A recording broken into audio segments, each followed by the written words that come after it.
I'm Raymond Massey, and I have a special message for senior citizens. Today's doctors, drugs, and medical devices truly work medical miracles for young and old alike. But there are some as phony as a $3 bill. Like this Zeret applicator, for example, which is claimed to cure arthritis with Z-rays. There are no Z-rays. This fake device claimed to cure cancer with tape-recorded music. The practitioner who used it was as big a phony as his device. A doorbell doctor sold this food supplement to treat 42 diseases. It has nothing of value that's not contained in the food you buy at your supermarket. Investigate before you invest in health services or products. Help stamp out quackery. This has been a public service announcement from the Food and Drug Administration in cooperation with this station. Be on your toes. Do not believe that just because the FDA has said a product is safe and effective, that it is either safe or effective. The more that we uncovered, it was like uncovering a stone and expecting to see one worm there, and we just instead found this whole bunch of worms. Right. A whole lot of worms. A whole lot of worms. And whenever you hear that the FDA is the industry's henchman, that's a very accurate statement. And then we're seeing an increase in all of these other problems that are neurologically related, like language problems in the children, limited intellectual ability, lower IQ. All kinds of neurological, neurodegenerative diseases are increasing. And it's all based on the fact that we just keep adding more and more toxic influences to the child, even before birth, but all the way through birth and throughout all of adulthood. Causes all these things. In fact, last week, this week, they have filed RICO racketeering charges against Nutri-Sweet companies. Oh, really? Yes, and the American Diabetes Association, Monsanto Chemical Companies. But for instance, it reciprocates diabetes.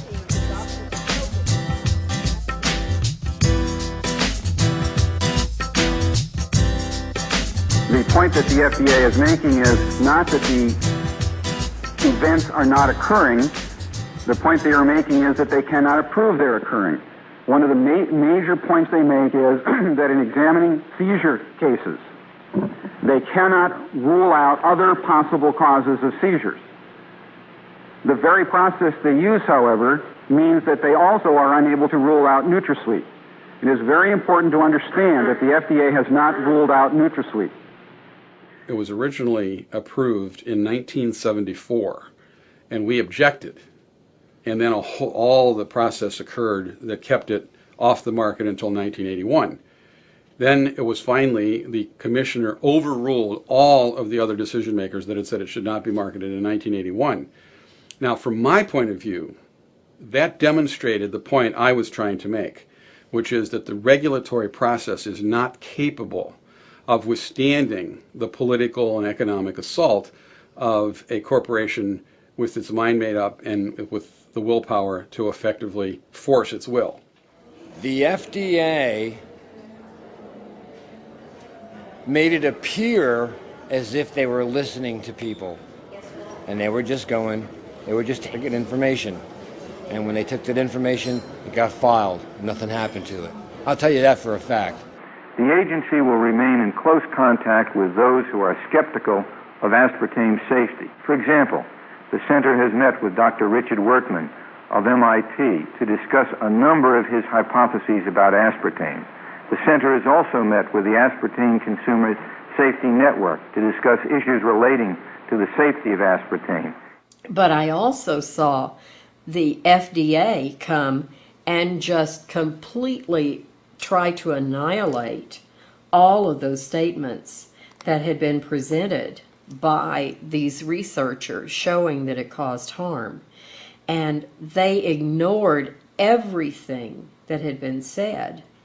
And other researchers were presented to refute ours and really to make them into somewhat of a laughing stock in the eyes of their peers. They were denigrated as researchers, and their science was called junk science. You would call me up and said, I just had a reaction, and I realized that it had aspartame in it. And I know that when I'm not taking aspartame-laced products, that I'm fine. And the moment I get this, I get blurred vision and a headache, or I can't keep my balance, or whatever it is. And so the FDA eventually got tired of all the complaints. We have numerous instances of people calling the FDA and saying, we feel there is a connection, what information do you have?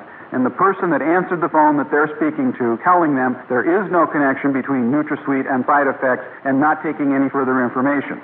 We have reported this to the FDA and discussed it with them, and I believe it's very important to understand. My understanding when we finished that meeting was they were going to correct that process by having all NutraSweet calls referred to an appropriate official, so that any suggestion that the number of complaints received prior to August of 1987, when we met with the FDA, indicates all the calls that were received by FDA is an inaccurate presentation. So they just made it all go away by setting up a different hotline, not documenting all of the phone calls properly, not being able to give anybody any information. It was just they were receiving data from the general public regarding aspartame and did absolutely nothing about it. That's where we're at right now as we sit here and chat. Since the August meeting, there have been instances of individuals calling the FDA and then being referred to the AIDS hotline. To the what? The AIDS hotline. When the AIDS hotline was answered, the individual said, we're taking the NutraSweet calls because we don't get enough of them now to have an independent hotline for NutraSweet. This is the... You gotta be kidding. I'm not kidding. That is an event that occurred. I had heard in my travels a lot of people talking about aspartame being, suboptimal, but I sort of ignored it. It was your story and then your film that got me to really understand the metabolism of it and to really delve into it. And I think the data is overwhelming that people need to take a second look at this.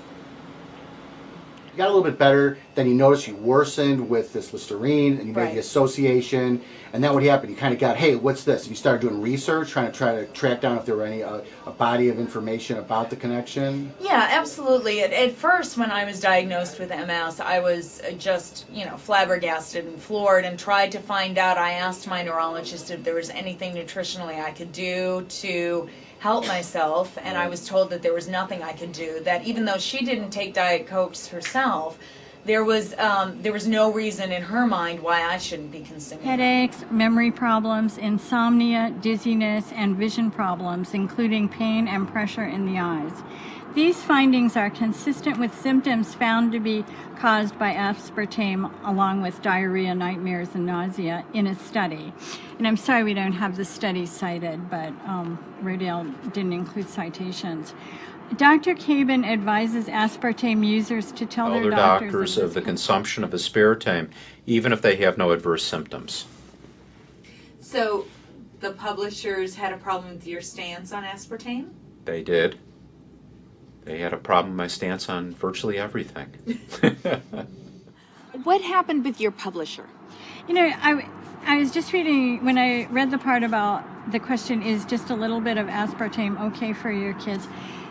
That paragraph is in there because the publisher just really wanted to believe that none of this was true. He was really, I'm talking about the editor actually at Rodale. He really wanted to think that Dr. Cabin was going overboard, was just being much too fussy and extreme, and that really we don't have to say no to our kids when they want the occasional diet soda. And Dr. Cabin would not give in, and he said, no, it's never okay. And I really have to admire him for that, because it did cause some, I'm going to say, conflicts with the editor. The editor did not like it. The patient I just saw just before you came into my office was an attorney who has problems with memory and attention deficit disorder, and she realizes that aspartame is a problem for her, and she is addicted to it. She has real difficulty stopping it. Oh, so is that common? Oh, it's very common. We felt that there was enough evidence to link it in the studies with behavioral issues. And the more I read about aspartame, the more scared I became of it. And I have nothing good to say about the other food additives, but they don't scare me the way aspartame does. So we thought about it for a long time. We consulted with our professional advisors. We looked at the literature, at the science behind it, and we concluded that we should name it specifically, not just lump it under artificial flavors. But usually if I see someone drink diet soda, I'm like, no, you idiot, drink juice instead, because that stuff is really bad for you. And you're like, well, I'm only drinking it a day. I'm like, a day? Dude, that's more than you think. Because if you, like, 2 cans of aspartame you drink could mess up your brain.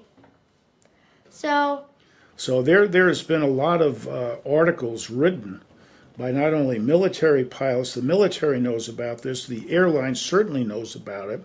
The question is, if this stuff is as bad as it's supposed to be, and you have all these professional pilots and flight attendants that are going to the company and saying, look, this stuff is not good, it's causing me this, that, and the other thing, why, for goodness sakes, don't the airlines take the damn stuff off the planes? If their bosses with the airlines had found out that they were talking to the press, they would automatically lose their jobs. As it is, they'd lost their license to fly in some cases. So they would have lost their jobs completely if that had been the case. Slowly, I started eliminating things from my diet and then got better and better as I started being more aware. And when I did research, I was able to see that aspartame kept coming up with MS. It's very interesting. Very recently, there was a paper by Dr. Russell Blaylock linking aspartame with MS. Basically, what we see with multiple sclerosis, what was known for a long time, is that it was an autoimmune disease. That is, your body's immune system is attacking your central nervous system, and it strips off the insulation of the nerve fiber called myelin. And that was the basis of multiple sclerosis. And this sort of was a periodic thing. Every so often the nervous system would be attacked by the immune system. What they've discovered recently is that the cell that makes that insulation, called the oligodendrocyte, has glutamate receptors on it. So that when you expose that cell to glutamate, it destroys the cell and prevents the myelin from being formed. That's why it makes the MS much worse and can bring on MS in people who have very mild disease or just have the potential of developing the disease. One of the areas that Mike Ruff and I have been excited about working in is the interface between the brain and the immune system, because we now know that the immune system actually literally becomes the brain. And new research pioneered by Ava Mezey, M-E-Z-E-Y, at the NIH, shows us that stem cells in our bone marrow pass from our bone marrow into our blood, and some of them ultimately actually become neurons. Lots of them, not 1 or 2, but thousands of them, millions of them. So there's way more action, way more cells passing in and out of the brain. So, you know, this idea that we're protected by the blood-brain barrier is really not true. You know, we've just got anything we eat or put on our body can be carried by a cell from anywhere in the body into our brain. So if you have hereditary risk of MS, but you don't have the disease, you may never get the disease. We know that there's about 10% of people out there who have findings of MS on autopsy but never develop the disease. We call it silent MS. But if that person with silent MS is consuming food with MSG and it starts killing off their oligodendrocytes, then they're going to develop full-blown MS. So this may explain why we're suddenly seeing all of these cases of MS starting to appear. because people are consuming aspartame and MSG in huge amounts. And it's flowing right to where this lesion is. Now, when you develop an MS lesion, there's no blood-brain barrier. It's wide open to anything that's in your blood. Now, the MS Society doesn't mention it. We've told them. How did you find out, or how did you meet other people with MS? Through the MS Society, or? No, I'm actually a part of a large church, the International Church of Christ. It's all over the world, and I've lived all over the United States working for this church. I also worked for a nonprofit organization called Hope Worldwide, and so I've traveled all over the world, and I've, with Hope, taking young people just on different third world projects, and so I just have met a lot of people all over the place. So that's how I've actually come in contact with a lot of these women that all around the same time, within about a 4-year time span, have been diagnosed with MS. About January of 2002, I began having numbness in my right foot. Various things happened. I didn't think much of it. I thought I had bad shoes. But then it kept persisting, and then in February I had vision loss. I would have intermittent vision loss where I would have spots, and then I would lose my right field of vision.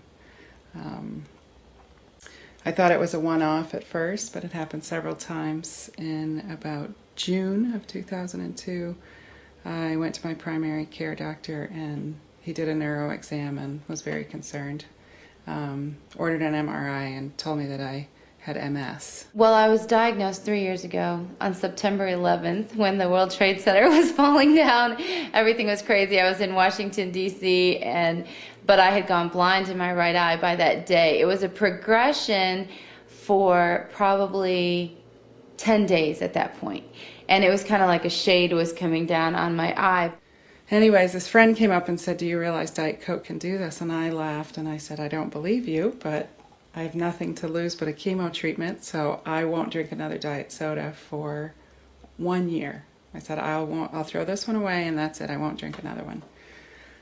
I was supposed to begin my treatment in September. It would have been September of 2003. I went back to my neurologist and was doing significantly better. My eyes were dramatically improved. I hadn't lost my vision. My numbness had begun on my left side at that point and was numb up to my left knee, which never progressed again since the day I stopped drinking it.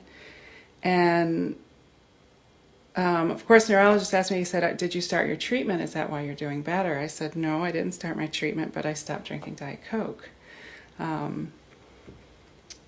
He said, "Well, the only way you can prove that to be the cure for you is to go back on it," which at that point I said, "No way. I'm finally feeling better after a couple of years of feeling terrible." Meanwhile, my sister started having a lot of symptoms, numbness, tingling, a lot of different things, and she started to be followed, and her doctors were trying to diagnose what was wrong with her.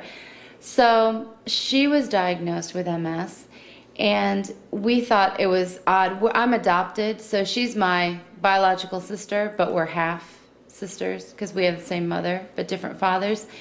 And so we just started talking about several people we knew as well, women in their 30s, were being diagnosed with MS.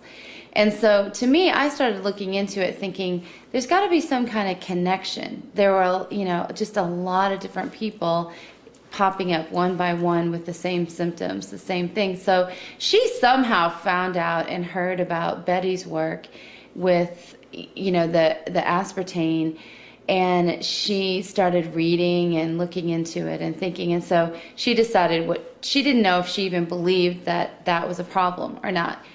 So then in May of 2004, I called them and I said, "If you'll believe that this is the cause, then I will go back on it. If you'll really take it seriously with people." That's going to be hard. So in May of 2004, I talked to him. He gave me very specific directions on what I needed to do. He said, I want you at the same time every day to drink 1 diet soda and keep a journal of exactly what is happening. What happened after the first one? Well, the first one, it says, I drank it at 11 o'clock, May 6th. I drank 1 Diet Coke. I became extremely thirsty, became nauseous and shaky. I had a headache and my neck ached, which I had totally forgotten that was a problem that I'd had till it came back. And the symptoms lasted until 5:20 that day, so about 6.5 hours. Then the second day, I again drank it at 11 o'clock. So you had a second day after going through that. I did. Well, I did it for 4 days, I believe, before I did it for 4 days. And all the symptoms continued. By Monday morning, I had to stay in bed. I couldn't get up. And so I absolutely wouldn't. Sunday hives came back, which I hadn't had at all. But by Monday, I called and said, I can't do any more. I've done 4 days. 4 sodas only. I felt so awful, and all of the same fatigue. I slept 2.5 hours in the morning. After I got up, I went back to bed. I went to bed at 9 o'clock that night. I just, I couldn't function again. How long was the experiment supposed to last? They didn't say. I didn't. They said, just let's start. Let's do it this way. And I called them when I was starting. But I did call on Monday, and I said, okay, this experiment's over. I'm done. I'm done. I've proven it. I know what happens. I'm finished. She really didn't talk to me a lot about it until about 6 weeks ago, and she came here for a visit. So then we sat down, and I was asking her about her symptoms, what her latest diagnosis was from her doctor, trying to get going here myself with my own doctor and everything, and comparing symptoms. So that's when she started telling me about what she was doing. And she told me about how her doctor wouldn't document everything unless she went back on it. And when she told me, she named off her 21 symptoms, which a lot of the symptoms are the same symptoms that I have. It's a lot of the same MS symptoms. And she said that for 4 days she went back on aspartame, and really it was one drink a day for 4 days, and all 21 symptoms came back. And I said, well, why didn't you tell me about this earlier? I mean, I have been drinking away. She went off of it. It was probably only a month ago now. And I know you've spoken with her, with her improvements. But she was going to start her interferon treatments, and I said, please, before you start or before you do anything, just don't start the treatment and just stop drinking or having any aspartame and see what happens first. I know how I feel. I know that I feel a lot better. And I know that just doing this, apart from anything holistic that I'm doing, it's separate. So I know it's the one thing, that I'm doing that I've changed, instead of changing everything at the same time and not knowing exactly what it is that's affecting me positively.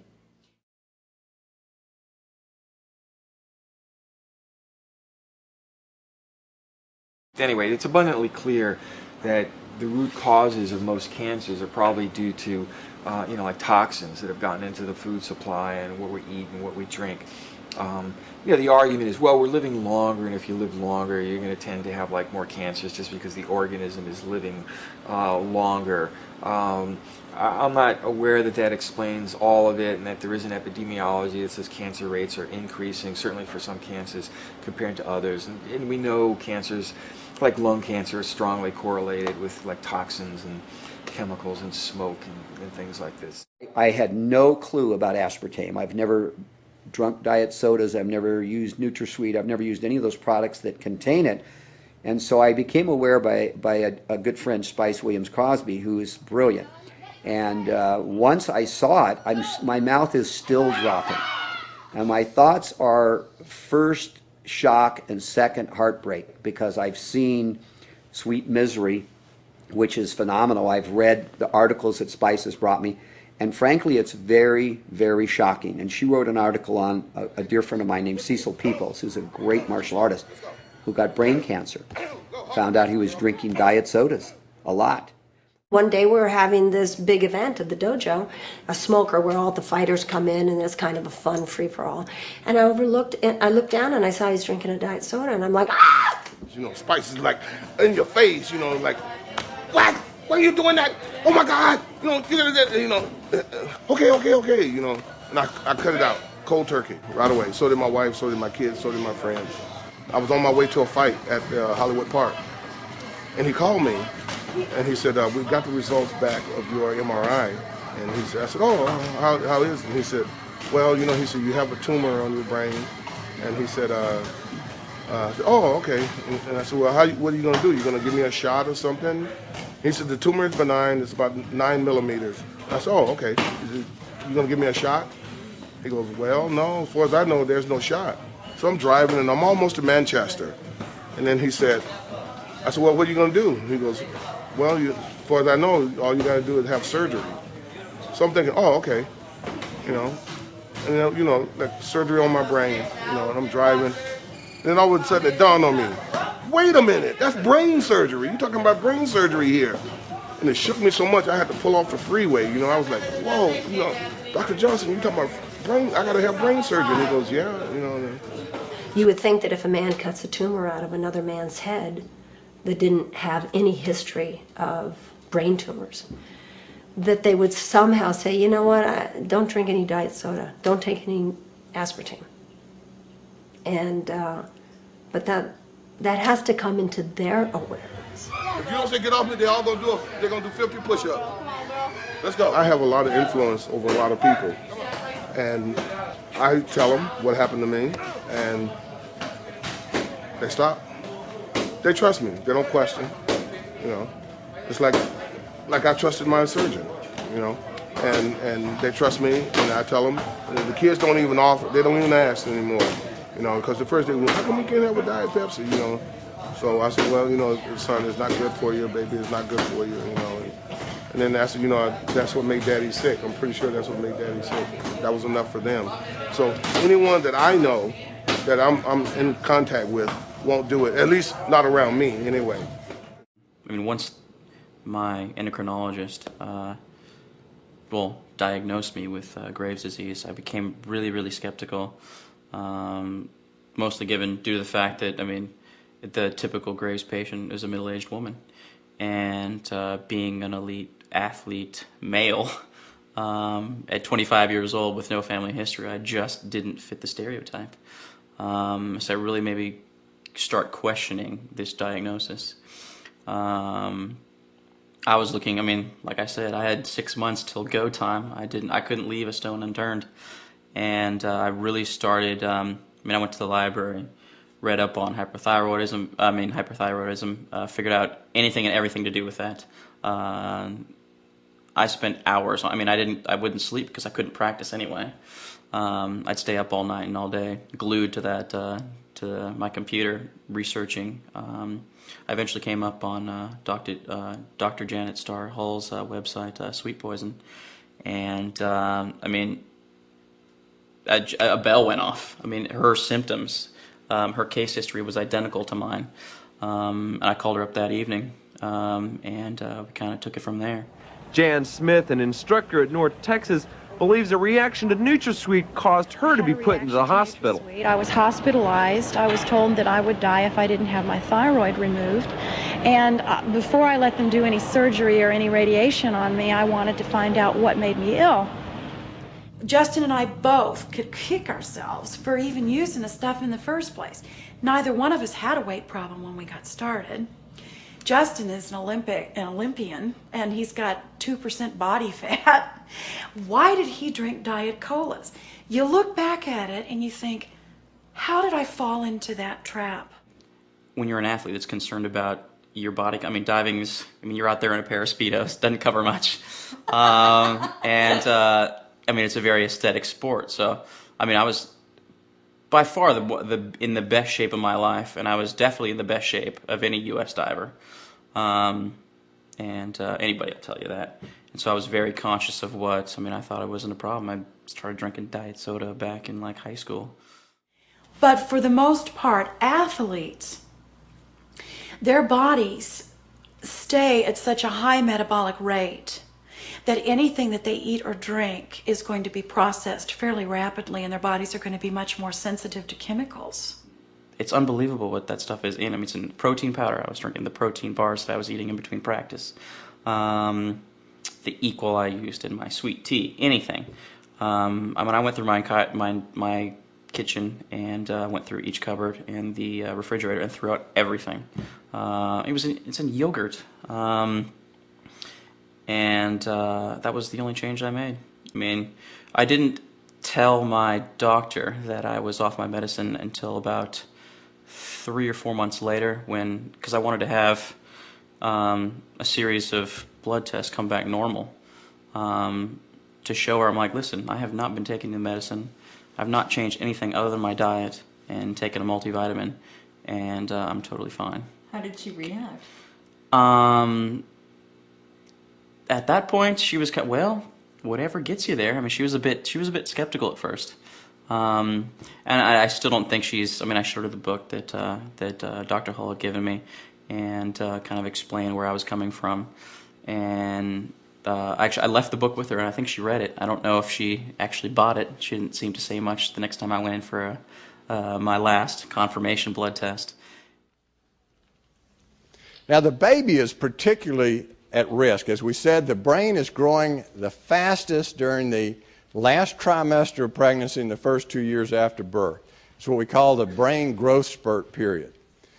During that time, all these synaptic connections are taking place. There's about 100 billion neurons in the brain. There's over 100 trillion connections. Some think as many as 600 trillion. So there's a lot of connecting processes going on in that brain all the way to age 2. Now, at age 4, only 80% of the brain is finished forming. At age 8, only 90%. And even in the teenage years, the prefrontal lobes are still forming. And that's why you teenagers act up. It's because the frontal lobe, which controls your emotions and your reactions, is not myelinated. It's not finished yet. And that's why it's important to control them until then.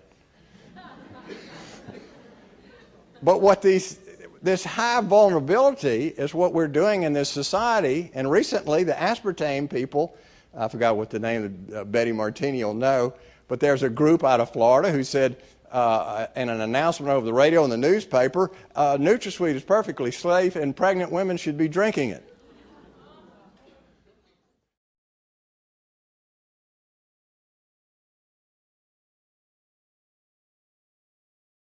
So tell me the story about what happened with Katrina.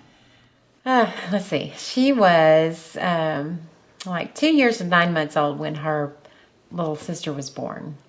And we went to the drugstore and got, the little iron drops that you have to give the infant. And I thought at the time that, it'd be good for her, Katrina, also to have some kind of vitamins or something. And she had tried some at a friend's house, these, I don't know if it's okay to say the name, but Flintstones. And she liked them, so I thought, well, I'll just get her some of those. And came home and started giving her those. And also at the time I was trying to lose weight, so I was eating a lot of things that had aspartame in them, like Dannon yogurt was the main thing. It was horrible, but she was in ICU for a month. And it was a couple of weeks before we knew if she was going to live or not. They had to put her into a coma. Put her into a coma? Right, to stop the seizing because it was constant. And they said if it continues, she'll die.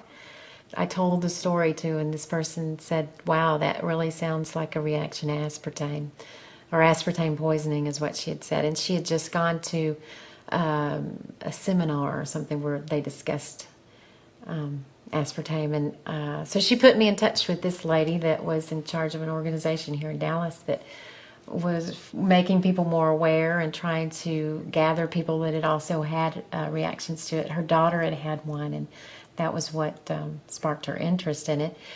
And through that, we did an interview, and that's when I met Dr. Hall, Janet Hall. And it was really interesting, hearing her story.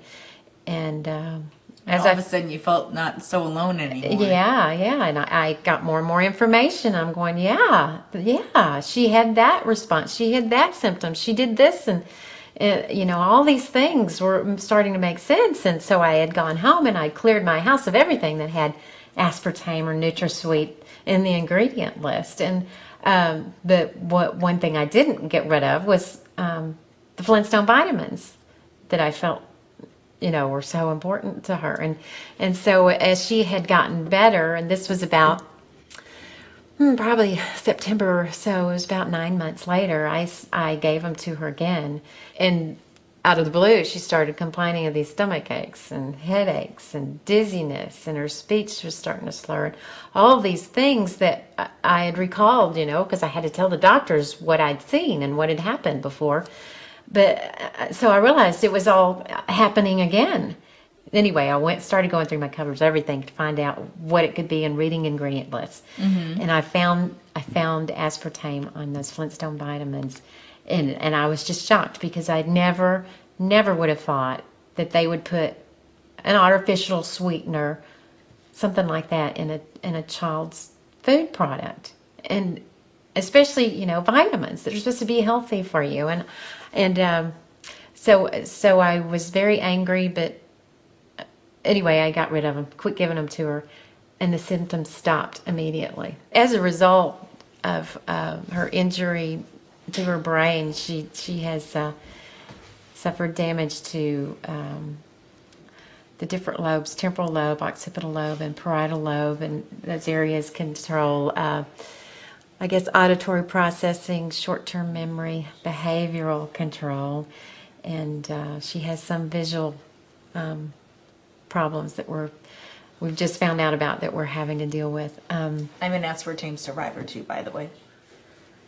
And so, do you take a look at package labels and stuff? Yeah. Do you? Mm-hmm. Does it I ever didn't get know. frustrating to you, or how does it feel to have to constantly look at the back of packages? Kind of confusing. Confusing? Yeah. Is it hard to see the ingredient list sometimes? Yes. Because they have such small lettering. and she still struggles with reading too. I'm getting better. Yes, you are, but she reads at a first, second grade level. But we work on that. With all of the problems aspartame has had, you think they would have taken it off the market? They haven't. But I will tell you this, if aspartame was ephedra, you know ephedra's gone. Aspartame was tryptophan, one death, one problem, one accusation, one allegation, tryptophan is gone. If you did that with vitamin C, tomorrow vitamin C would be gone. But for the poisons and toxins developed by the pharmaceutical cartel or from the chemical manufacturing food plants, the FDA will not move on it. I think that's criminal, that in our country we treat our populace that way, subjecting them to the hazards and the harm of those artificial sweeteners when we have a God-made natural product that is so wonderful. There are some traditional teas in South America made 100% with the stevia leaves. In Brazil and Argentina, Paraguay, there's if you go to some said area there where stevia grows wild, there is a traditional tea called chimarrão that they make with the ground leaves, and then if they put hot water on it, and then they sip this all day long. Stevia is basically a plant. Stevia side is the crystal that's in the leaf of the little plant, and it's extracted and processed and refined and packaged like this. The leaf itself, if you were to taste it, is extremely sweet. Indians in Brazil, before Brazil was discovered, were known to use stevia to sweeten their medications or drinks, or just walking along in the woods, they would strip the leaves off the plant and chew them just because they tasted good. They were so sweet. It's like eating candy. I want you to taste this. That's the stevia leaf ground up. They grind it with the stems and everything. Put that in your mouth. Wow. Doesn't that taste good? It's a sweet herb. How did you first find out about stevia? Stevia. How did I find out about it? Well, I guess it was Betty Martini turned me onto it. And I tried all different kinds. And the one I like is the one in Garland, Texas, this one here. Stevita, that's the one I use. And it's really nice because it comes in little packets and you can give them out to people. People never heard of these things. They don't. I don't think you can advertise it as a sweetener. It's a food supplement, and they have these little things here which I carry around with me all the time. And you can give them out, and people say, "Oh boy, that's great. I'll put one of those." And I said, "Don't put one in your coffee unless you taste it, because I find that half of one does me for a cup of coffee, because it's very sweet. It's 500 times sweeter than sugar." And it has no saccharin, aspartame, fructose, sugar, FOS, whatever that is, maltodextrin, or artificial sweeteners.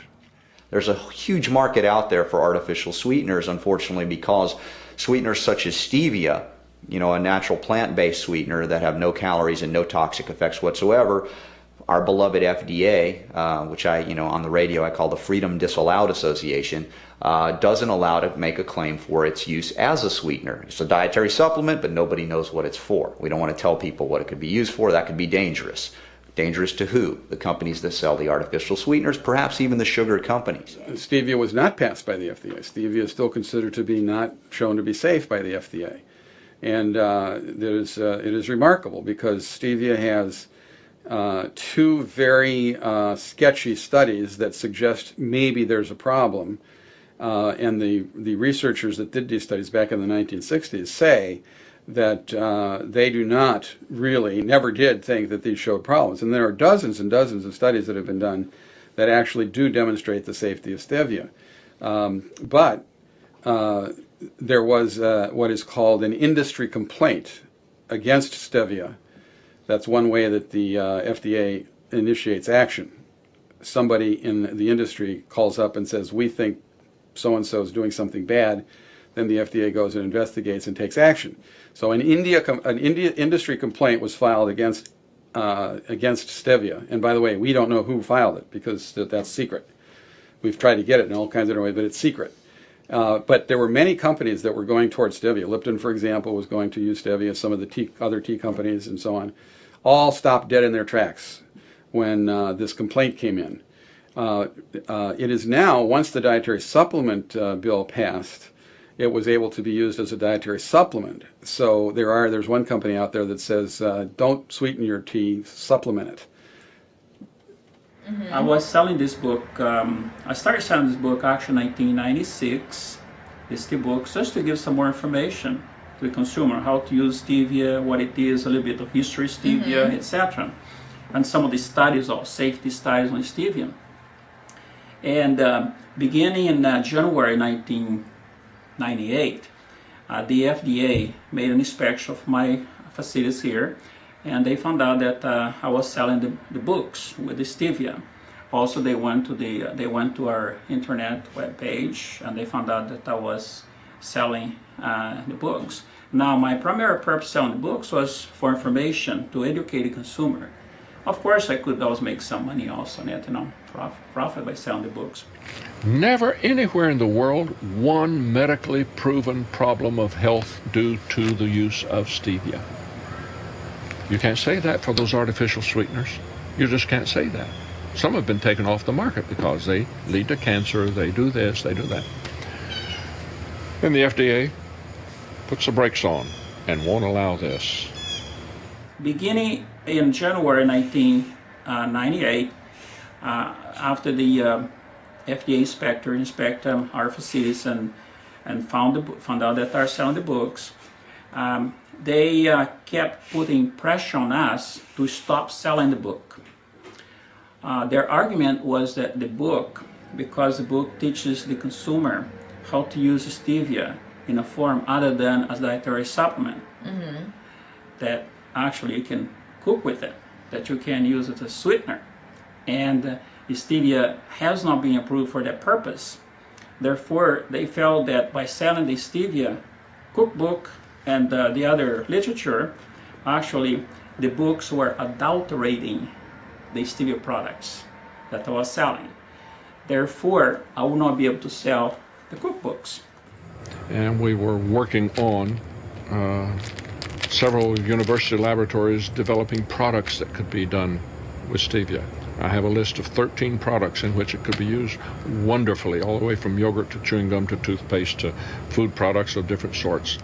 According to the attorney advice, that we were allowed to sell the book, that we could continue, we had a right to sell the book. But beginning from about February, March 1998, the FDA inspectors started embargoing our products being imported from Brazil at the airport. So in other words, they were putting pressure on us for us to stop selling the book, and or we'll not have the product to sell. Well, I'll buy a couple of barrels of this stuff then.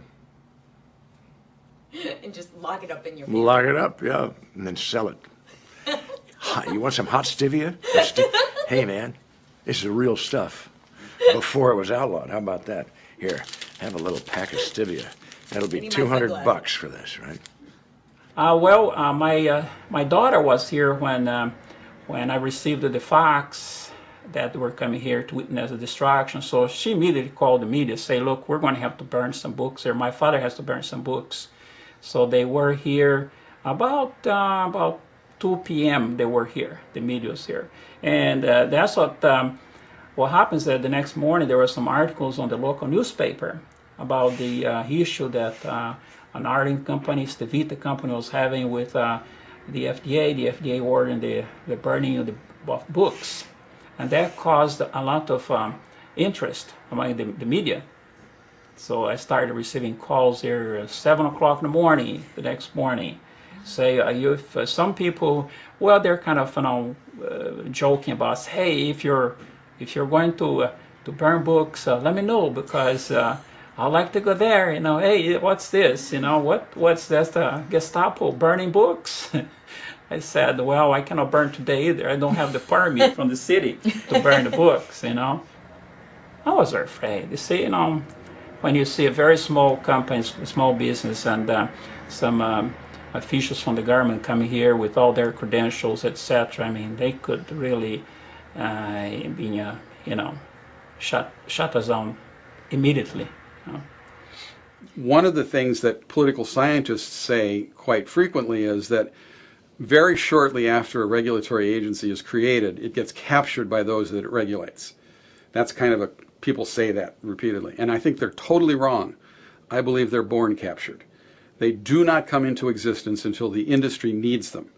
As long as I say here is a dietary supplement, is okay for you. But if it says here sweetener, it's not be okay for you. But it's the same product. It's the same product, okay? Now the contradiction is a paradox, right? So it's like, and then the fact that they say, if I sell a cookbook that says stevia is a sweetener, and then I sell a product that's labeled dietary supplement, the same one, that the cookbook is going to adulterate the product here. That cookbook looks like it could fit in this bottle. Right, yeah, and adulterate the bottle, yes. It doesn't make sense. Maybe you know a millionaire, or maybe one will view this presentation that'll say, I want to help work with this man to do that laboratory research, and we're going to put this through the FDA, and we'll back it with the money that company was going to do. They had $10 million worth of contracts signed for laboratory research alone. It sounds like they were almost there. And went bankrupt because of somebody getting greedy and taking investors' money and disappearing with it. I told the owner of the company, I said, you were going to spend $10 million of research, and you were going to make $10 million a month on selling the product. And you settled for a whole lot less out of greed. That's just a crying shame. It's your loss and the nation's loss. And of course, I lost everything because I had invested in the company, believing in the product. There's a misrepresentation. A lot of people think that the FDA does all sorts of research studies to determine whether a drug does what it's supposed to do and isn't harmful. The FDA doesn't do studies. They accept the studies from the drug manufacturer, which again is normally conflict of interest because the drug manufacturer is not going to give you the studies that show that the drug hurt a lot of people, it doesn't work. And that's actually come out in the press, where a lot of studies were done on certain drugs that showed the placebo worked better. And they just kept on doing studies until they managed to get a couple that showed that the drug worked better, and those were the ones that the FDA got to look at. But once a drug has been approved by them, which doesn't mean that it does what it's supposed to or that it's harmless, it just means that there was enough information that they were willing to basically sign off on it and say okay. And we know it doesn't mean that because of the ones that get taken off the market later after they kill enough people. How did the FDA treat MSG? It treated MSG very peculiarly. They had a lot of evidence that MSG was a problem from its staff. The Senate Select Committee on Nutrition and Human Needs, held hearings on baby food, and I highlighted the problems with MSG, including the studies that had been generated, or the research that had been generated by the FDA scientists. But the commissioner of the FDA came forward and said he did not think it was causing any problems. Dr. John Olney was a neuroscientist who was actually the discoverer of the process of excitotoxicity that occurs in the brain. And this basically, just to give you an introduction, is what happens is when you feed certain types of amino acids, acidic amino acids, to animals or humans, certain of the nerve cells in their brain become so excited these nerve cells will die. And he named this excitotoxicity. So he was the discoverer of the process and the lead researcher from that time till present. And what he discovered was that the aspartic acid in aspartame, that third component, was an excitotoxin that was just as powerful as the original excitotoxin he discovered, L-glutamic acid. But right in the middle of that set of exchanges, the senior nutritionist from Heinz Baby Food quit and went public with an argument that MSG harms babies. So that created a political situation in which the companies needed to act in some way to quell the unrest that was being created by this debate. Glutamic acid is present in every protein. It's present in the protein of all the grains and cereals and of the proteins of meat. It's present in milk. It's present in human breast milk. But this doesn't mean that glutamic acid or its salt, which, by the way, exists in the intestinal tract as a product of digestion of these proteins, it doesn't mean that these are toxic. Certainly not by the oral route. Dr. Ozer claims, Dr. Olney, that human beings produce MSG during digestion far more than they receive in foods. Yeah, that's a very good point to make, because it is true that there is some glutamate naturally contained in the proteins of our foods. But that protein has to be digested before the glutamate can be released into the system. And that takes quite a period of time. And so from that naturally occurring glutamate, you don't get very high blood levels of glutamate. But if you isolate the glutamate from the protein first as a chemical and then put it into the food, it's released immediately into the circulation and doesn't have to be digested first. That causes high peaks of glutamate, and it's that which I believe causes the brain damage in infant animals. Dr. Olney and I were working in 1970, and had been for a couple of years, on getting MSG out of baby food, which we were successful in doing.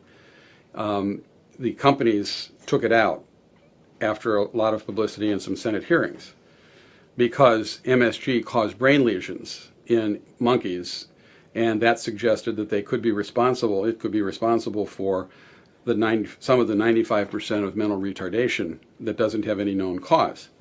Also, Jean Mayer, who was the nutrition advisor to President Nixon, also felt that MSG in baby food was dangerous. All that politics came together, and they took it out of baby food voluntarily.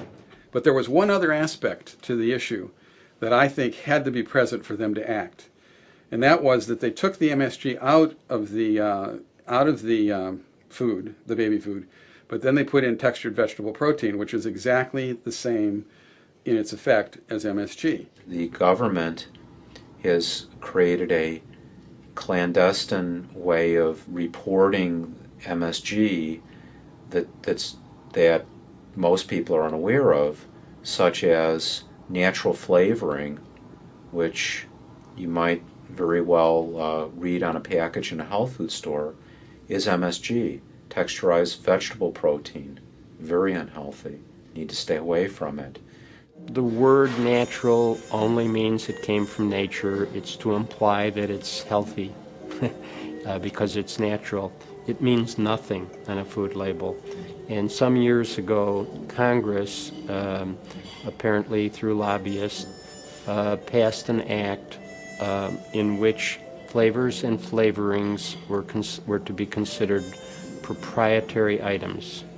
And therefore, if you call a company or a flavoring house to ask what is in their flavor or flavoring, that they will tell you that we can't disclose that. If, for instance, you eat a food and you feel that you have clouded consciousness, it's difficulty to think, you feel like you're in a gray cloud, can't put your sentences together, have difficulty coming up with different components of your sentence. All of these things indicate that you're having difficulty logically thinking, and that's a very early sign or sensitive sign for MSG toxicity or aspartame toxicity.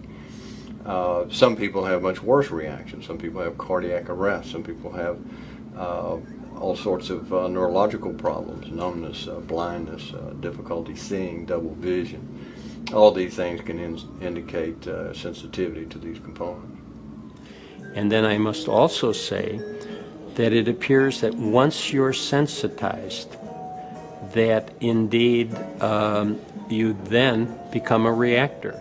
There's a concept known as the full barrel effect, where we each have a limited amount of reserve to compensate for the assaults that we have in the environment. So NutraSweet or aspartame and sugar, a whole variety of other things kind of use up that reserve. And at some point you get to the top of the barrel, and one little thing will just cause you to have reactions and symptoms. So it's a matter of avoiding the poisons, and MSG and aspartame are not good for anyone. They are not good for humans. If you're human, you should avoid these things. So just because you can consume it and not have side effects doesn't mean it's a good thing for you. When I discovered that MSG was actually addictive and caused cravings, and it bypasses the apostat, that's part of the brain that tells us when we're full. So you can't eat an entire bag of Doritos without blinking an eye, which I've done. And it causes you to become obese because it is literally given to lab mice and rats to cause obesity so they can study diet. Well, I was furious when I first heard that, and then I became happy because I thought, well then, you know what? It's not me then. This is not about self-control or self-discipline. This is something that's being added into our food specifically to make us buy more of their product. If you look carefully at how allergens work in the body and chemicals, these chemical toxins we've been talking about, everything from our aspartame and MSG, to the extent that these agents attack, if you will, the body in topological layers. It starts with skin and mucous membrane problems. So fine, you know, we have some rashes, a little bit of drooling, runny bowels, whatever. The types of symptoms we associate with children's diseases, the skin and mucous membrane ones. But then essentially as the enemy advances into our body, you then start seeing deeper symptoms in deeper tissues, muscles, joints, connective tissue. And then as we become older, typically by about middle age, you start seeing the problems of hormonal imbalance, the internal organs start manifesting symptoms. And then ultimately, by advanced age, you start seeing the central nervous system and spinal cord problems, you know, your Alzheimer's and your Parkinson's and the neurologic diseases. So let's just have a quick review of what MSG and the excitotoxins do. Well, they are associated with neurodegenerative diseases. They're associated with neurodevelopmental abnormalities, nervous system injury. Anytime your brain's injured, it produces it. Endocrine disorders, diabetes type 1 and 2, syndrome X, gross obesity, enhance cancer growth and spread, immune dysfunction, retinal disorders, arteriosclerosis, multiple sclerosis, lupus, and other autoimmune disorders, GI disorders, and sudden cardiac death. I'd put more on there, but I didn't have room. We're making these conditions advance a lot faster. We're making them a lot more severe. And we're taking cases that would never actually have developed into multiple sclerosis, and we're throwing them into full-blown disease. Same thing with Parkinson's and Alzheimer's disease. Even though the food additives were not the original cause of the disorder. Dr. George R. Schwartz from Santa Fe, New Mexico, wrote a book entitled In Bad Taste, the MSG Syndrome. And for the first time in print that I'm aware of, he disclosed the problems with monosodium glutamate, but more importantly, he pointed out that there were hidden sources of MSG, that it was contained in other food ingredients. And that basically saved my life. Mr. Samuels became an investment banker, providing investment banking services to the healthcare industry. He has been retired since 1995 because he found it impossible to avoid MSG while traveling, which we all know the challenges of that.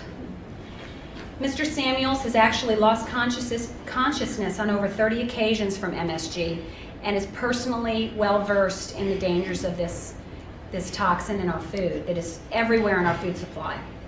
Mr. Samuels is also founder and president of the Truth in Labeling campaign. With that, I would like to introduce Mr. Samuels.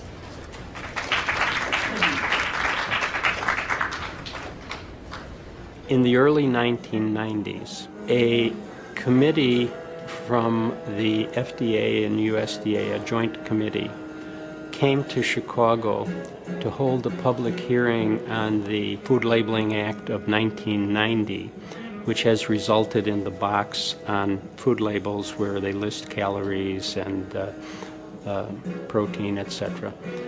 And they were getting public comment, and my wife happened to read the paper the day or two before the meeting and noticed that they were having the meeting. And she said, you have to call them and see if they know about MSG. And they said, we are not discussing MSG, but we would love to have someone discuss it. In fact, the woman said, I have a neighbor who gets critically ill from it, and I would really appreciate it if you would present the problem. I don't think she would ever admit that again, and probably she's retired at this point, but that's what I was told.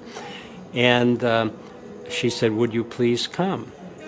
George Schwartz and I left the meeting thinking the problem's resolved, that they were going to label MSG whenever it appeared in food.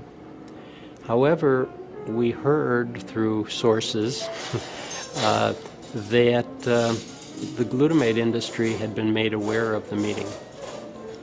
And 2 weeks later, they met with the same people. And then the fun began, because in fact we were unable to get minutes of the meeting, but fortunately I had written out minutes of the meeting as soon as I left the room and had taken notes, during the meeting. And I kept pushing for minutes. Finally got them in, I think it was about 6 months, and it was the best Hollywood production that I've ever seen, because it had nothing to do with what went on at our meeting. From that point forward, the FDA has fought us on the MSG issue. Every 10 years, they double the amount of MSG that's put in food. That's not even counting the aspartame. So we're consuming enormous amounts of these substances in a variety of foods. We're magnesium deficient, which makes you infinitely more susceptible, and we're exposed to all kinds of metals like aluminum and mercury, which paralyzes your ability of your mitochondria to produce energy, and that magnifies excitotoxicity enormously.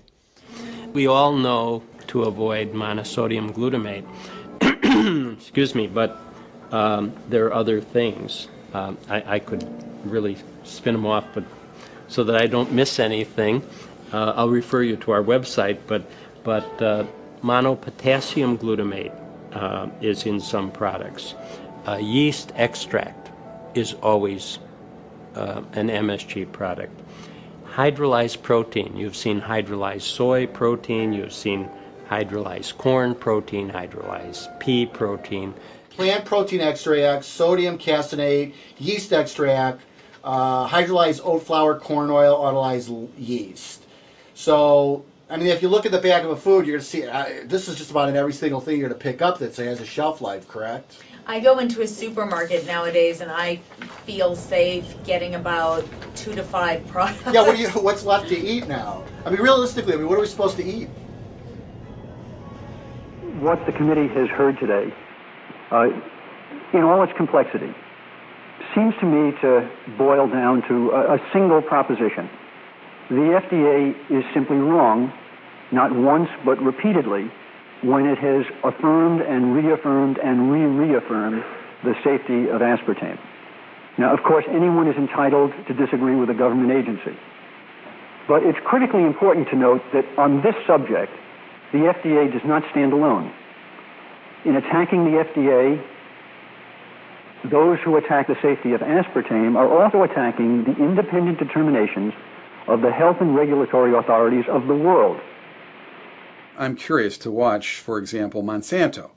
You might want to just go look at the way Monsanto's gone over the last 6 or 8 years, because Monsanto bought Cyril because it had NutraSweet, and the president of the NutraSweet subdivision of Cyril became the president of Monsanto.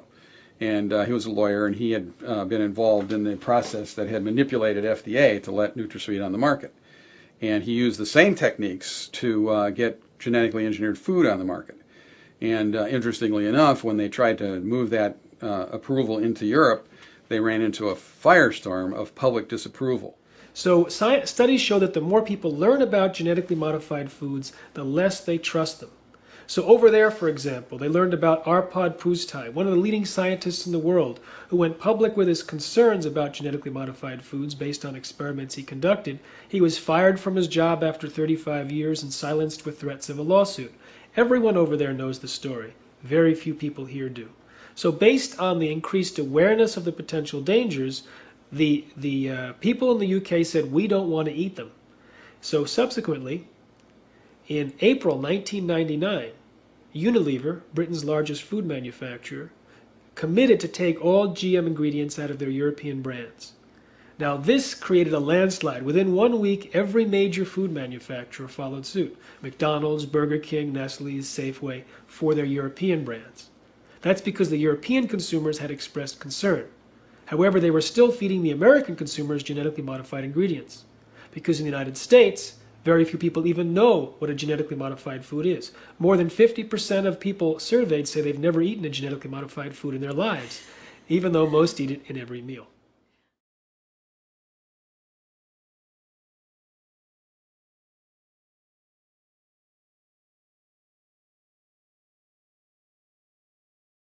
Ultimately, the president of Monsanto, who had brought us NutraSweet, was on a transatlantic call talking to environmentalists from the U.S. and Britain and Europe, apologizing for having been insensitive in the pushing of genetically engineered foods down the throats of Europeans.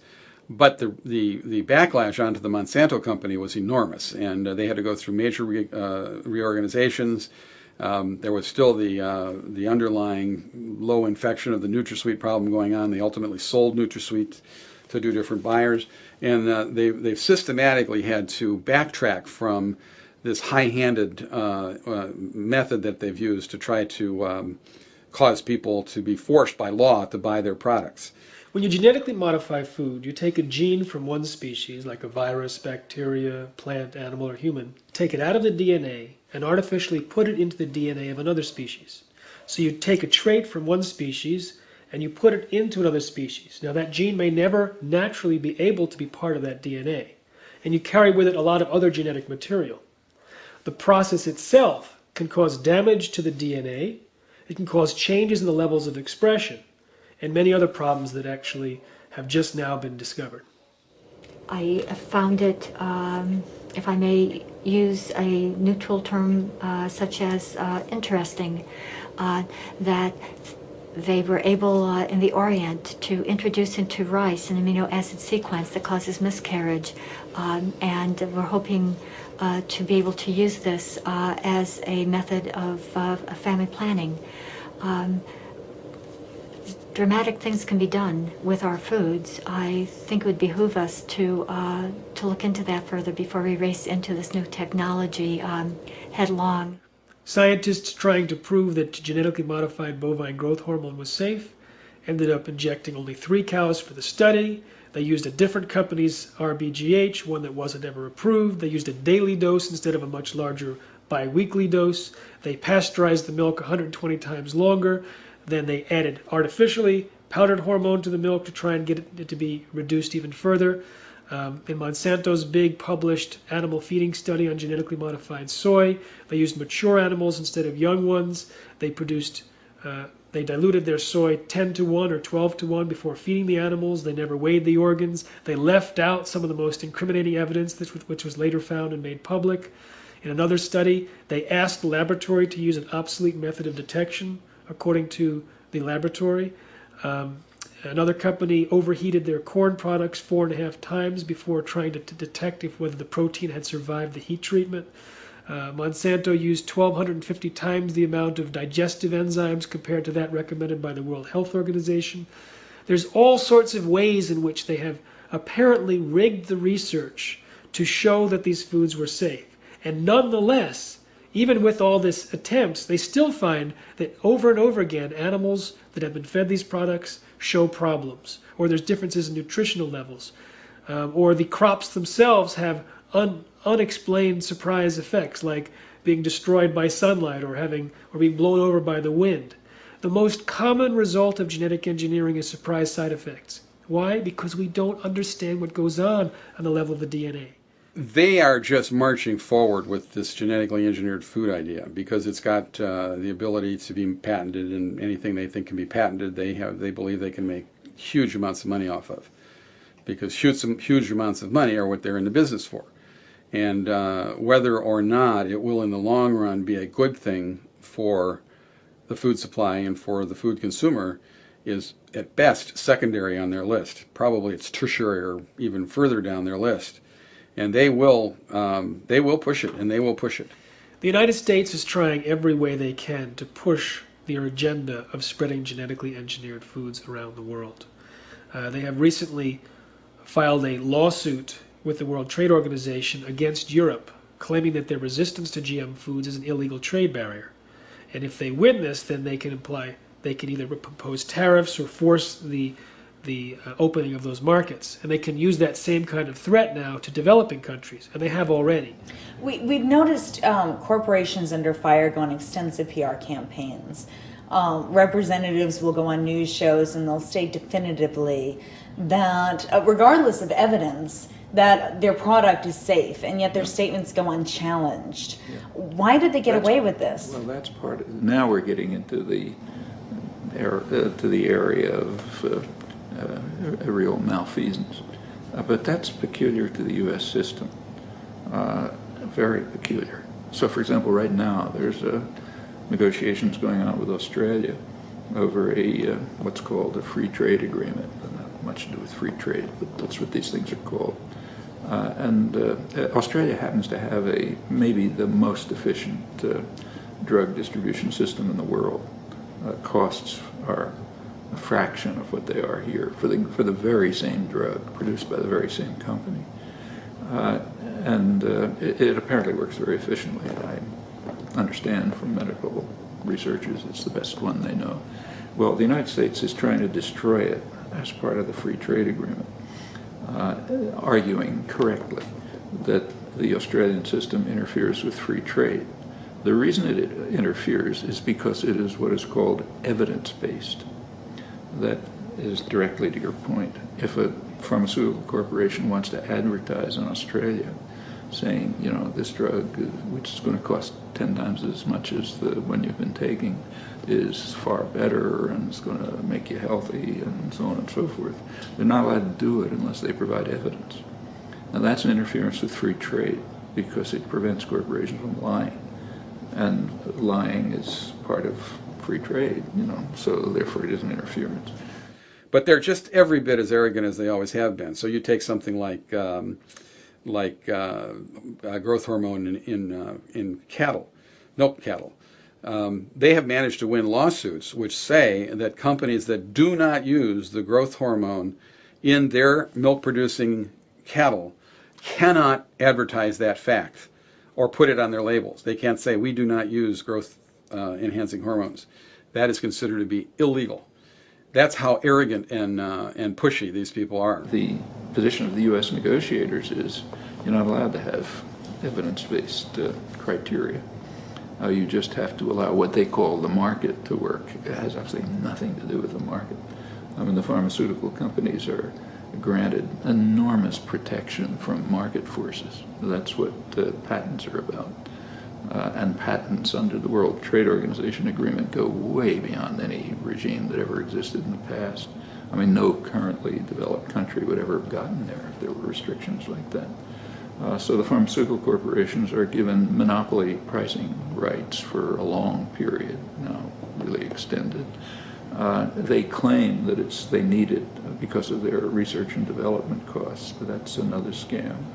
Most of the research is done in public institutions anyway, or on public funds. By the pharmaceutical company's own figures, they do about 40% of it, I think. And that 40% is misleading because a lot of it is basically marketing. All of the major powerful institutions in modern life use public relations firms to shape and prepare public opinion to carry out what the founder of the industry, Edward Bernays, aptly described as engineering consent.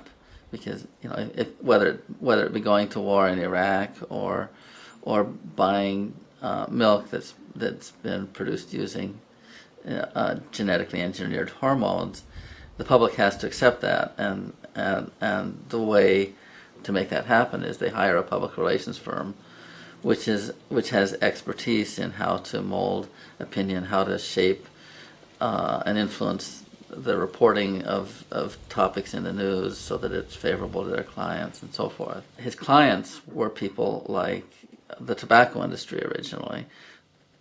Also, a number of food industry clients, like, for example, the bacon industry hired him to promote sales of bacon. So how did he do that? He set out to generate news stories telling people that they should have a hearty breakfast in the morning of bacon and eggs. Bacon wasn't a breakfast food. It wasn't considered much of a breakfast food.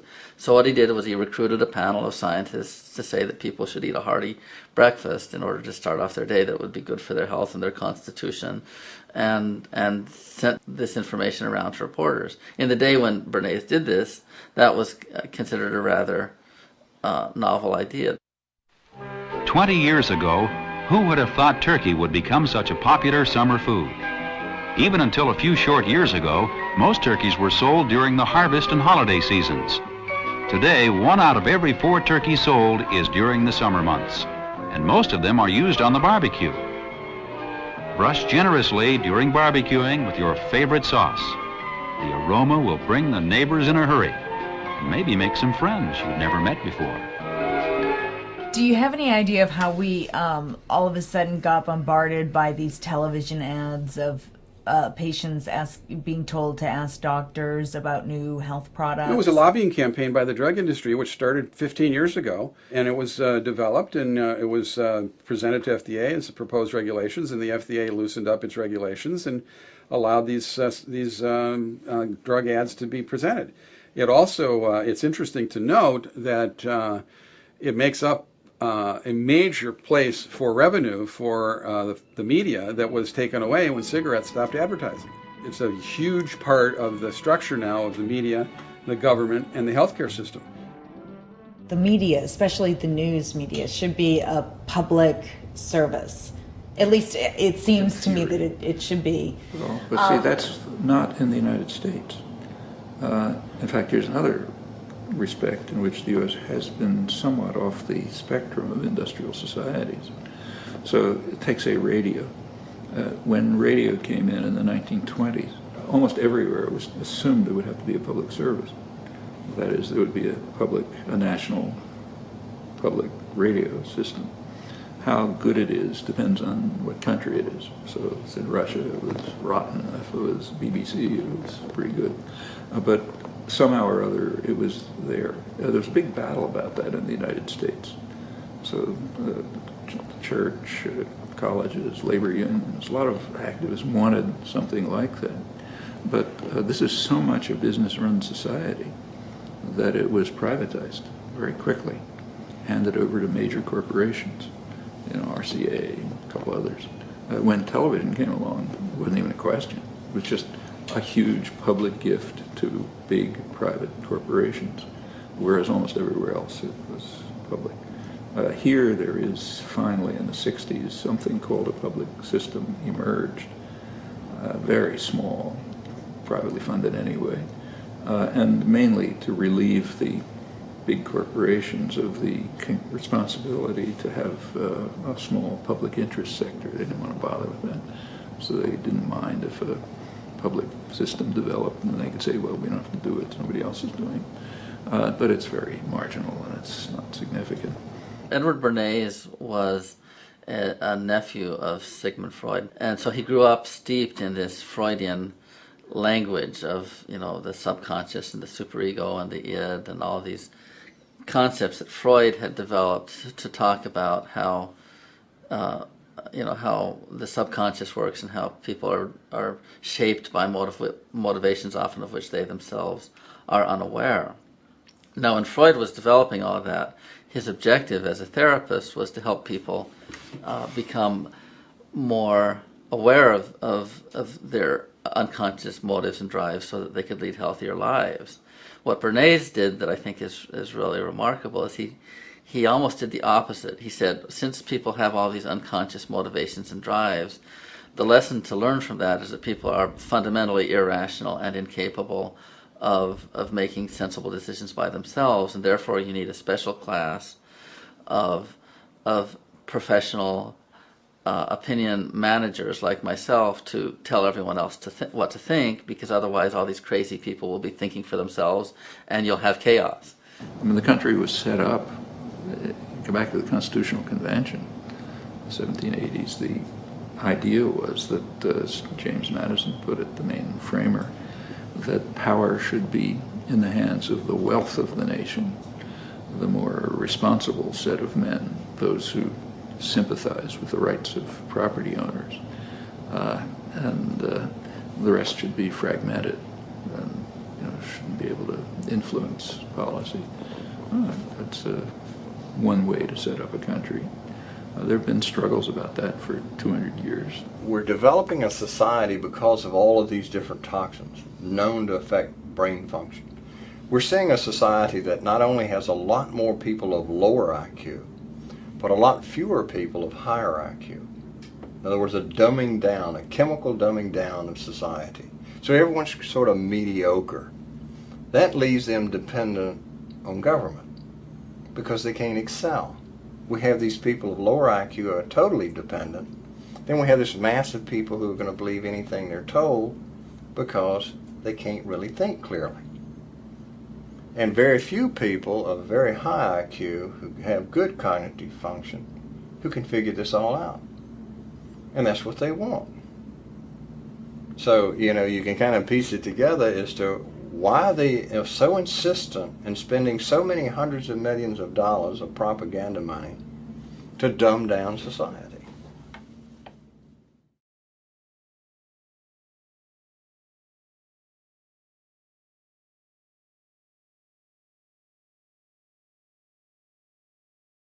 Every time you break one thing, it's not that aspartame is the only thing that is dangerous to people. There are thousands of things out there.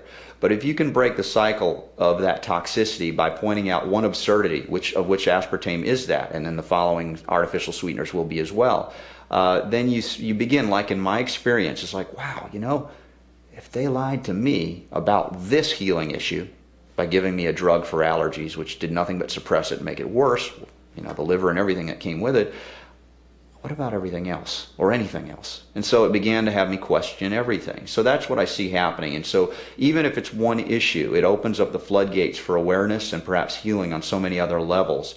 Medicine can take care of about 20% of what ails us. The rest is largely beyond medical practice at the moment. So until the scientists and MDs come to the perfect cures, we're kind of left to deal with it on our own and not be at the mercy of this. And so it kind of like takes responsibility and gets us to, well, what can I do to promote my own health and well-being? If you continuously feed those chemicals to the body, as we do with diet products, for example, the body becomes saturated with those chemicals. And then again, if it absorbs into the brain, you can have brain problems. If it gets into the thyroid gland, you can have thyroid problems, the pancreas, diabetes, these types of disorders. When you detox, it's very important to know the specific toxin that is at the root of the disease. And most traditional medical doctors aren't going to be able to tell you what has caused your disease. But that's a missing link. That's a key. And what I asked my doctor was what caused it. And he said, well, we don't know.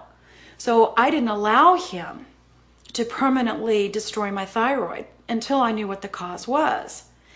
I believe that when you can identify to the best of your ability the cause of your headaches, MS, whatever dysfunction the body is showing as a reaction to certain chemicals, once you've identified those and removed those from your life, 9 out of 10 times you're going to heal. The one thing that I like to do is ask them certain questions when my clients come to me. Yes, do you smoke? Do you do alcohol? Do you do drugs? Recreational drugs? Medicinal drugs? Now let's discuss the drugs that you do, the steroids. Oh, I don't do any steroids. Do you do dairy? Yes, you're doing drugs. What do you mean? Well, there's recombinant bovine growth hormone shot into every cow. That's known as Posilac. You can thank Monsanto for that. Which we know the cow who's only supposed to produce about 3 gallons of milk a day winds up producing close to 50. So that estrogen toxicity is going into your body when you drink that. Not to mention that there's pus clusters that form on the tip of the cow. So you're getting pus cells dropped into that. And there's blood. And then there's antibiotics. So you're taking all of that into your body. Now, do you drink tap water? Because you can't filter out birth control pills. You can't filter out chemotherapy, or you can't filter out cholesterol-lowering drugs. There's certain things you can't filter out. What we're trying to do, which is to remove toxins of some kind from the body, in this case we're talking about specifically aspartame, but it will happen with anything. We're trying to remove toxins from the body. They have to go somewhere. So they're coming out of whatever cells they're locked into. And for the most part in the body, we detox through the liver and the kidneys, although we can detox through the skin and infrared saunas and other ways. And those are, you can think of them as hoses. There's only a certain amount that can go through them before we're either going to overload them or back them up. What condition they're in will affect that. So a healing crisis is when we're trying to pull the toxins out faster than that person's body can handle it, and we end up having a backup situation, and somebody starts feeling really, really sick because we're mobilizing these poisons. They were locked up causing their damage. Now we need to get them out, so we're mobilizing them, but as we mobilize them, they have to have a place to go. And if we overload the pathways of detoxification, then the mobilization, although we do need them out, is overloading their only method of egress out of the body, and so we end up having somebody getting very sick. What sometimes is perceived as a healing crisis, a couple of different things happen. One is, once we stop shoving this substance into the body will start working, helping that substance, the toxin, to work its way back out of the body, and quite often it retraces the path through which it came in. So the brain symptoms will start being relieved. We will no longer have, the lethargy, the difficulty concentrating, but then some of the hormonal imbalances and the internal organ issues will remanifest. And then as those clear up, we get back to the little bit of aching and the joint and musculoskeletal problems. And then ultimately many people go back through the childhood phase, which is, the running nose, the rashes. And they consider that to be, really, that's what in America we consider to be acute illness, but that's what we consider illness. Everything else is just a weak tad bit of aging. I do everything within my power when I'm working on any kind of detoxification with somebody, aspartame, mercury, whatever, to avoid the healing crisis. And the way we do that is twofold. They're totally different, but they're doing the same thing. One is we want to pull things out at a speed that your body can handle. The other is we want to support all of the detox pathways to enable your body to handle a faster speed, so that something that maybe we could do in 6 months doesn't take 2 years. So I always, 100% of the time, every patient I see, regardless of what they come to me for, is going to go on kidney support and liver support, possibly at the same time, possibly a different order, it depends on the person. Generally for at least 2 months, possibly longer, before, almost always before, I start pulling out any kinds of toxicity. Many people have come up with detox programs, and some doctors have set up aspartame detoxification clinics. And what this does for us, if somebody, for instance, is in Chicago and they're very, very ill, we can say that Dr. Pauline Harden is in Chicago, and they treat victims that, you know, that they know about aspartame, and they treat those victims. And the reason this is so important is they could go to some doctor, and because of all this propaganda, the doctors don't know anything about aspartame, and so they can't treat them. Our main organs of elimination, well, you know, the skin is a huge organ, and for some reason in our culture, allowing ourselves to excrete through the skin is almost, it's un-American, you know, you can't sweat anymore. So we have to get those substances out some other way, and I frequently joke with my staff about how much more antiperspirant can we put on different areas of our body in order to not allow anything to come out. Well, years ago, actually, when I first met Betty, and in Atlanta, she had talked about this aspartame toxicity issue and raised the serious question of how do we help people in need? How do we get this stuff out of their body? How do we help them to detoxify? And of course, my background in homeopathy is working clinically, working with chronic illness, and a focus on detoxification, particularly also with people that have addictions, whether it be alcohol, tobacco, even well, you could say food additives, because we know about the dangerousness of excitotoxins and their addictive nature. You almost have this compulsion or the cravings associated. If you've talked to anybody on diet sodas when they've tried to get off, it hasn't been easy. So we basically took our understanding of working on addiction and modified it slightly, but significantly, toward the breakdown components of aspartame. And we knew that we could stimulate the body's metabolism to pull those things out safely. The nature of a homeopathic remedy, by the fact that it's a diluted substance, very much diluted, it takes on other characteristics and behavior, and of course the principle of homeopathy is like treats like. So if you have a substance that's toxic in its native form, if you dilute it out markedly, it'll detoxify and treat conditions that look similarly to that as if the individual took the toxin. What are the options for somebody who has experienced some form of excitotoxic damage? Options for reducing your damage primarily is avoiding the toxins. Number one, you got to stay away from it. Your degree of sensitivity depends on how much you have to avoid it. If you're extremely sensitive, you have to be very meticulous in staying away from all these toxins. If you're not that sensitive, then you don't have to be quite as meticulous, but you should be wary of all of these excitotoxins. So avoidance is number one. Number two is a lot of things you can do to improve your resistance. For instance, we know that excitotoxins produce damage by producing free radicals in the brain. That destroys all the connections in the brain cells. So your antioxidant defenses give you a lot of protection. For instance, vitamin E and C and D, all of the antioxidant vitamins. Magnesium is a very powerful protectant. Your antioxidant enzymes are very protectant, like superoxide dismutase and glutathione and glutathione reductase. All these things protect your brain and your nervous system against the toxicity. And they can be increased by increasing flavonoid intake from plants, like eating a lot of fresh vegetables. They contain substances that stimulate these enzymes to form. Also melatonin, which is used for most people to help you sleep. We find that increases brain level of all these protective enzymes. So those things help. Magnesium is the most important brain protectant. In this country, a large study of 37,000 normal people found that 75% were magnesium deficient, and 2/3 of those were serious magnesium deficiencies. That puts you at an enormously high risk of heart attack, stroke, and brain disorders.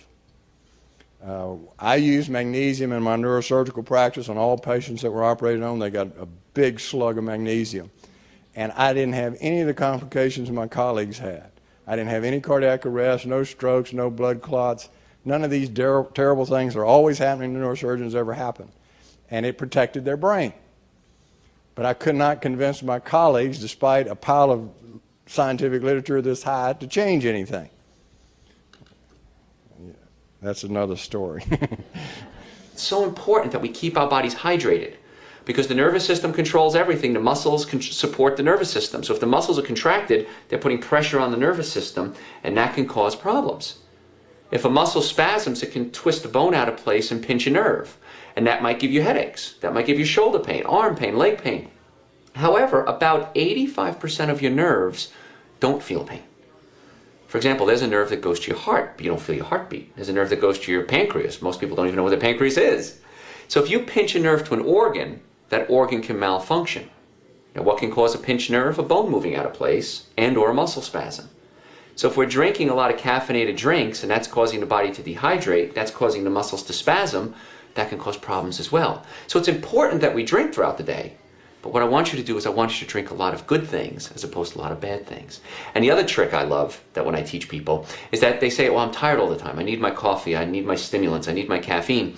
If I can get somebody drinking a half gallon to a gallon of water a day, that's going to help detoxify the body, nourish the muscles, have the muscles fill up with water, so to speak, and then rehydrate them, and that gives them energy. And also the water breaks down to hydrogen and oxygen. Oxygen gives them energy as well. Whenever I start getting tired, I know the first thing I have to do is rehydrate myself. Our country is really suppressed with information from the traditional or conventional dermatology community that says that sun is going to cause cancer. Well, that's just not true. You never want to get sunburnt, of course, but if you have a proper omega-6 to 3 ratios, then if the sun really doesn't trigger cancer formation, assuming that you don't get burnt. That's a key thing. But actually not getting sun exposure causes 50,000 cancers a year. So that's a big one. Because I believe in what's called the holy trinity of wellness. That means good food. Unfortunately, you have to have good supplements because our food has been robbed of all of its nutrients. The FDA said that we should eat 5 to 6 servings of fruits and vegetables a day. That's just to survive. Well, they changed that. I think it's up to 12 to 13. Our foods are destroyed. So you have to supplement. And then, so you're taking in good nutrition, good supplements, and exercise. You have to move. You have got to take this body and help it adapt to the physical and emotional stress of the world that we live in. That is your personal investment. People might have a genetic predisposition to be affected by excitotoxins in different ways. Yeah, for instance, if you take the gene, the ApoE4 gene, which is highly associated with heart attacks and strokes and Alzheimer's disease, if you inherit one of those genes, you have a much higher incidence of developing one of those diseases. If you have both genes, you're at an extremely high risk of developing these disorders, and doing so at a very early age in your life. Now, the ApoE4 gene doesn't actually cause the disease. What it does is it puts you at high risk of the things that do cause it. For instance, we know strokes have to do with free radical generation in the blood vessel and the heart vessels. When you have both of those genes, you have very little antioxidant defenses. Therefore, when you smoke, which produces a lot of free radicals, you're going to develop heart attack and stroke at a much higher rate. If you're exposed to monosodium glutamate in your diet, which produces a lot of free radicals in your blood vessels, in your heart, in your brain, that means you're going to be at high risk of heart attack, stroke, and Alzheimer's disease, and possibly Parkinson's and Lou Gehrig disease as well, because that gene has prevented you from having the protection most people would have against the full-blown effect of these excitotoxins. There is a lot of research that's been done into genetics. For example, the first cancer gene that was found was the breast cancer gene. They found it years and years ago, and they went, oh my goodness, we found the gene that causes breast cancer. Let's take a whole bunch of women with breast cancer and see if they all have the gene. and they found 10% did. And they've now looked at other different genes to see this. What happens is your genetics are not a sentence. Your genetics simply show a predisposition for something. And whether the genes, and the technical words are expressed, whether the genes express what they have imprinted into them is totally dependent on your toxic load, the foods you eat, the amount of essential fatty acids you get in, the stress level you're under, the amount of sunlight you get. Are you getting enough sunlight? Usually if you have an indigenous culture that for many generations were eating the same foods, almost everyone within that culture will be the same metabolic type because they grew up in that area and they're just over many centuries their system became adjusted to that, like the Inuit in the north where they're eating, those are the classic protein types, they eat lots of protein, lots of fat, versus the people in many tropical areas that are classic carb types that eat very low protein, fat, and lots of carbohydrates.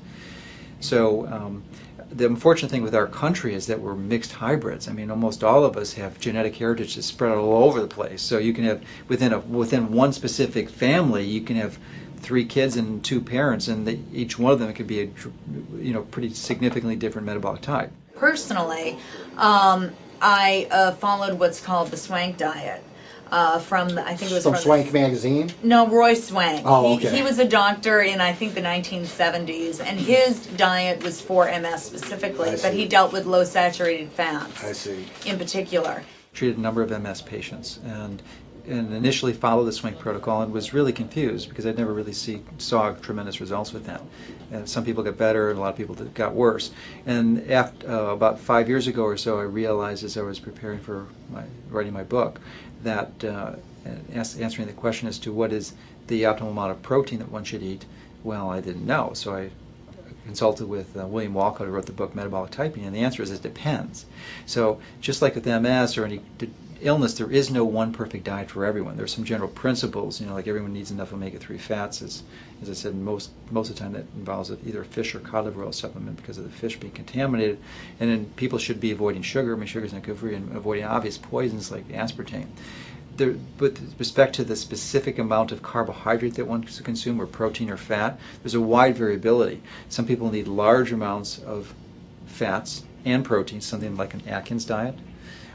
Some people need more like a Swank diet or Dean Ornish, where they're having very low fat, low protein, lots of carbohydrates. Good carbohydrates, vegetable carbohydrates in every case.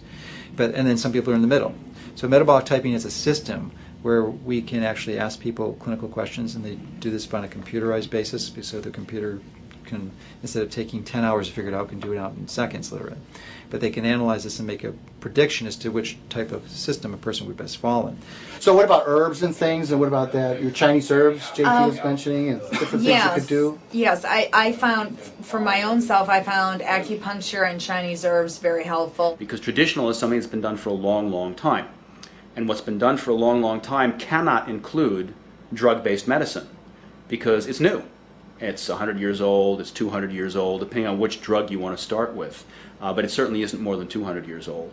Whereas the use of herbs and diet changes to help support the body's ability to heal in traditional Chinese medicine and in the medicine of India, which is called Ayurvedic medicine, we're talking about 30,000 years, 40,000 years, 50,000 years. Those are traditional forms of medicine, and that includes supporting the body's inherent healing abilities with, again, herbs, supplements, dietary changes. Whereas the use of drugs to suppress an undesirable symptom, which is what drugs are usually for, or in some cases to force the body to do something that it didn't want to do for some reason, and we've decided let's not find out why it didn't want to do that and see if we can get it to change. Let's just force it to do it with a drug. That's what drug-based medicine is for, to force the body to do something it isn't doing, or to prevent it from doing something that it was doing, or to stop a symptom that is undesirable. And how about helping the body to heal itself and letting the symptoms go away by themselves? That's traditional, and drug-based medicine should not be called traditional. My name is Qing Liu. I'm a licensed acupuncturist in Arizona. I'm graduate from traditional Chinese medicine college from China. I practice acupuncture and Chinese herbs for 22 years. At the beginning, I saw Corey the 2002 March.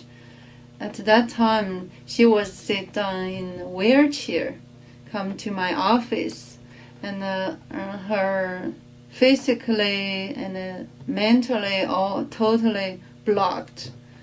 And she cannot walking, she cannot talking properly, and not thinking good.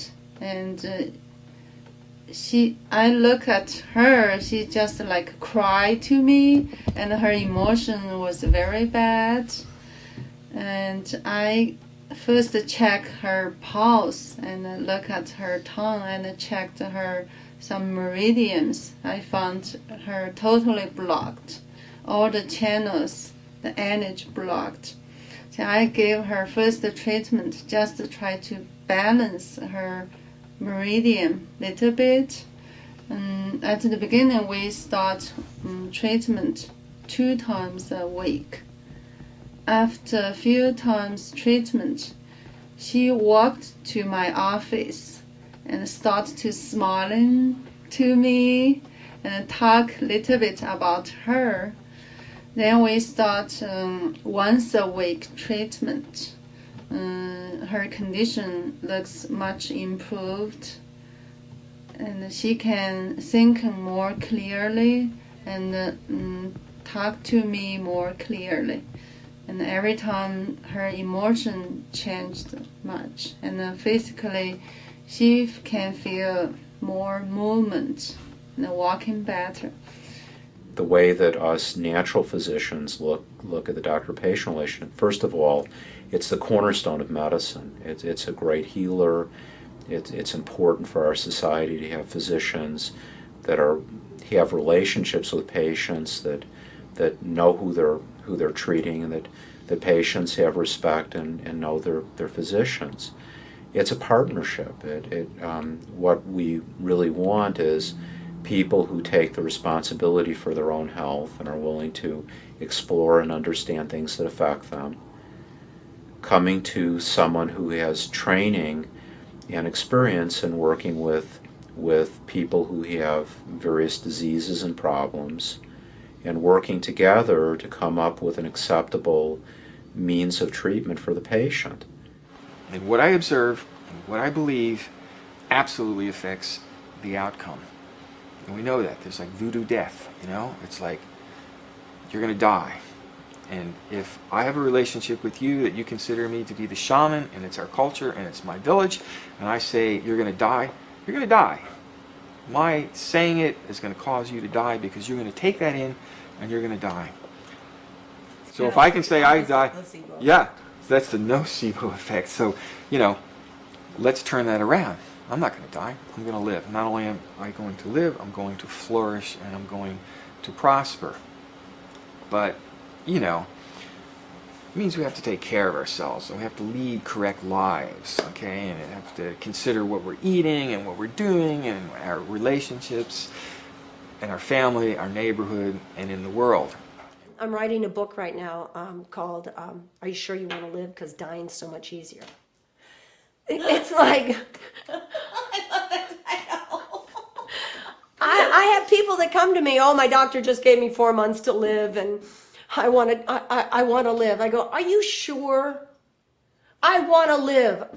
Are you prepared to give up all your meat right now, your dairy, your diet sodas, your smoking, your drinking, juice, organic fruits and vegetables, take a ton of supplements, drink 10 times the amount of water you've ever drunk in your life, learn to meditate, walk, breathe in the air, study about ozone, study about frequency machines, study about whatever. Wow, that's a lot of work. I won't have time for anything else. Well, you won't have time for anything else if you don't do it. Yeah, I had a girl willing to do it all, except for she goes, I have to give up my meat? I said, well, it's not forever, but I need to eliminate the hormones in your body. Oh, I can't do that. I said, even if it could possibly save your life. Oh, well, I can't do that. I said, okay. I think that over time we even tried we tried to go to court over it, and this was, when was this? 90, I think it was like 96, something like that. And they did a lot of checking into it, and the lawyer was a friend of my dad's, and he's a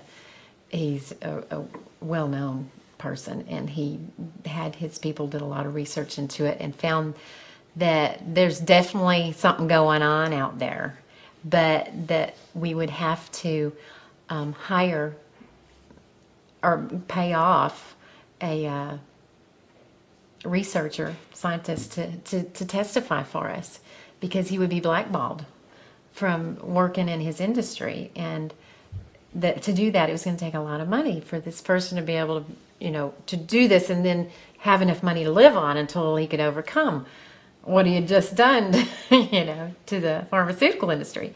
And he said, and it's going to take at least $500,000 just to get it to present the case. And he said, right now we're about 5 years before the science.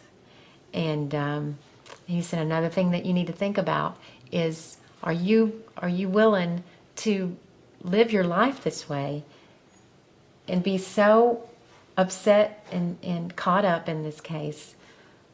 Or would it be better for you to do what you can for Katrina and go on with your lives from here and try to make the best of it? And because, you know, it's so emotional, it's so draining, and you're just completely, all the anger and all the hurt, you just can't continue to live that way and indefinitely, and not knowing when this was gonna, you know, come to an end, or when we were gonna get some financial help for her. We made the decision then that we weren't going to pursue it, and that we needed to wait. You know, if we did anything, that, you know, it was going to be to help other people be more aware of it, and wait and see, you know.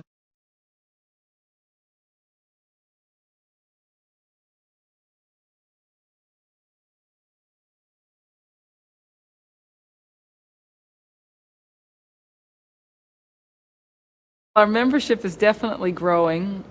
I would almost say by leaps and bounds. It's the scientific validation of traditional foodways, and particularly finding, you know, showing why these traditional methods, the choices and the methods have great validity in maximizing nutrients in our food. Food's rich in vitamin A and D, liver and butter and egg yolks, all from pastured animals, the very foods that we're being told not to eat. So this is the number one message that we have. Beyond that, we want genuine broth being made, you know, on local level. Also, universal access to clean raw milk. We want to get our animals out of factories and back into this mixed farm model that I presented.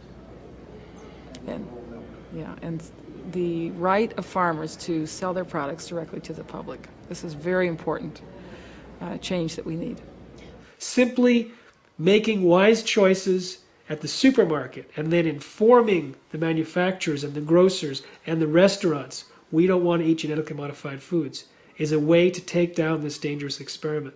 I went to a restaurant locally and I said, a lot of us don't want to eat genetically modified foods. Can you take them out of your ingredients for the restaurant? He invited me back to his kitchen, said, what's genetically engineered? I said, you have to change the oil and the dairy products have to be from a different source, and that's about it.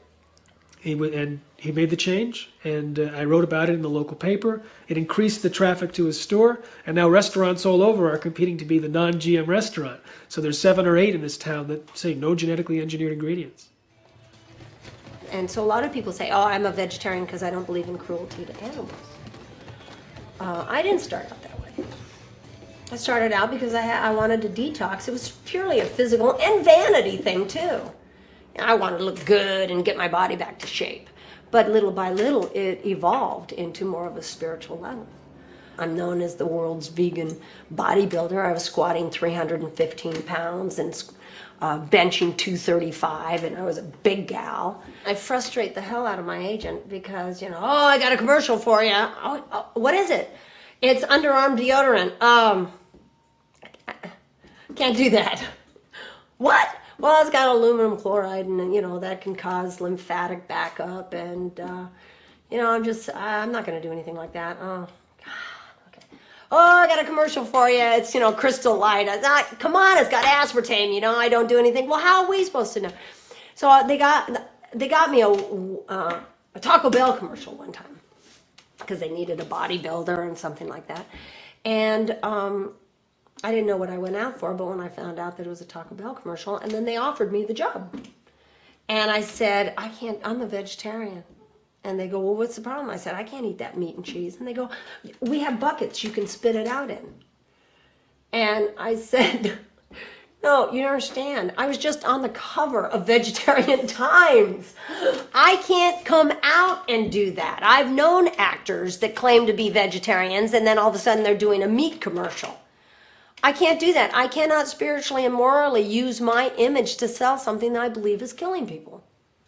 We're a nonprofit organization, and we are composed of parents all over the country, as well as professionals who have appreciated the importance of letting people know that certain food additives can trigger a lot of problems. There are just, of all the additives that are out there, there are only a handful that are really serious problems that we focus on. And these are things that can trigger problems in behavior, they can trigger learning difficulties, and they can also have a wide effect on various health issues. I didn't start out not trusting doctors, but there were working alongside doctors for so many years who would summarily put these kids on substances like Ritalin. And they would never tell parents, oh, by the way, your kid could die from this. They would never say, I've been in so many medication evaluations and reviews, and doctors spend a short amount of time. They are basically unskilled at the component of how to turn kids around in other ways. So they have a kid in their office, and for the most part, what they do gets them a bird's eye view of the child getting worse right there in front of them, because they feed into the child getting worse in their office. And so typically within 15 minutes they're writing a prescription, having never met this child before. So it occurred to me that they only have one gear, which is medication A, B, C, D. They're trying to help, but they don't have any other alternatives. Over the years, we will occasionally get handwriting samples that moms keep. They will see a difference in their child's handwriting as a result of going on the Feingold program, and we've kept these over the years, and these are some that we think are quite dramatic. If you can see that red bordered one there, that's Mike Smith. And Mike's all grown up now, but he was 5 years old, 5.5 years old actually, when he wrote that. And you'll see reversals, you'll see, I'm sure he was called dyslexic back then. They hadn't yet invented ADHD, so that probably wasn't. When did that come about? I believe that came about shortly after that handwriting sample was done. That's in 81? Yes, in 81. It was just sort of getting going, but it was still hyperkinesis, minimal brain dysfunction, learning disabilities, HLD. I mean, the initials just go on and on and on. And there's always new ones being invented. But Mike was having trouble. His behavior was a problem. Now, in his case, he also had symptoms that showed up in his handwriting. Not everybody has that, but in Mike's case, you can see he was reversing letters. He was just having a lot of trouble. His mom put him on the Feingold program, and 3 weeks later, you'll see from February 25th, this is March 16th, this is the same child. And the only difference was that his mom stopped giving him foods with the synthetic dye, the artificial colors, that's amazing, etc. The synthetic sweeteners weren't as big a factor then. But on the Feingold program, his handwriting went from that to that. The Feingold Association gets its name because the parents selected the name to honor the doctor who had really been the pioneer in this area. He was considered a pioneer in both the fields of allergy and immunology. So he was a pediatrician, he was an allergist, an immunologist. He taught, he wrote extensively. He was quite an amazing man.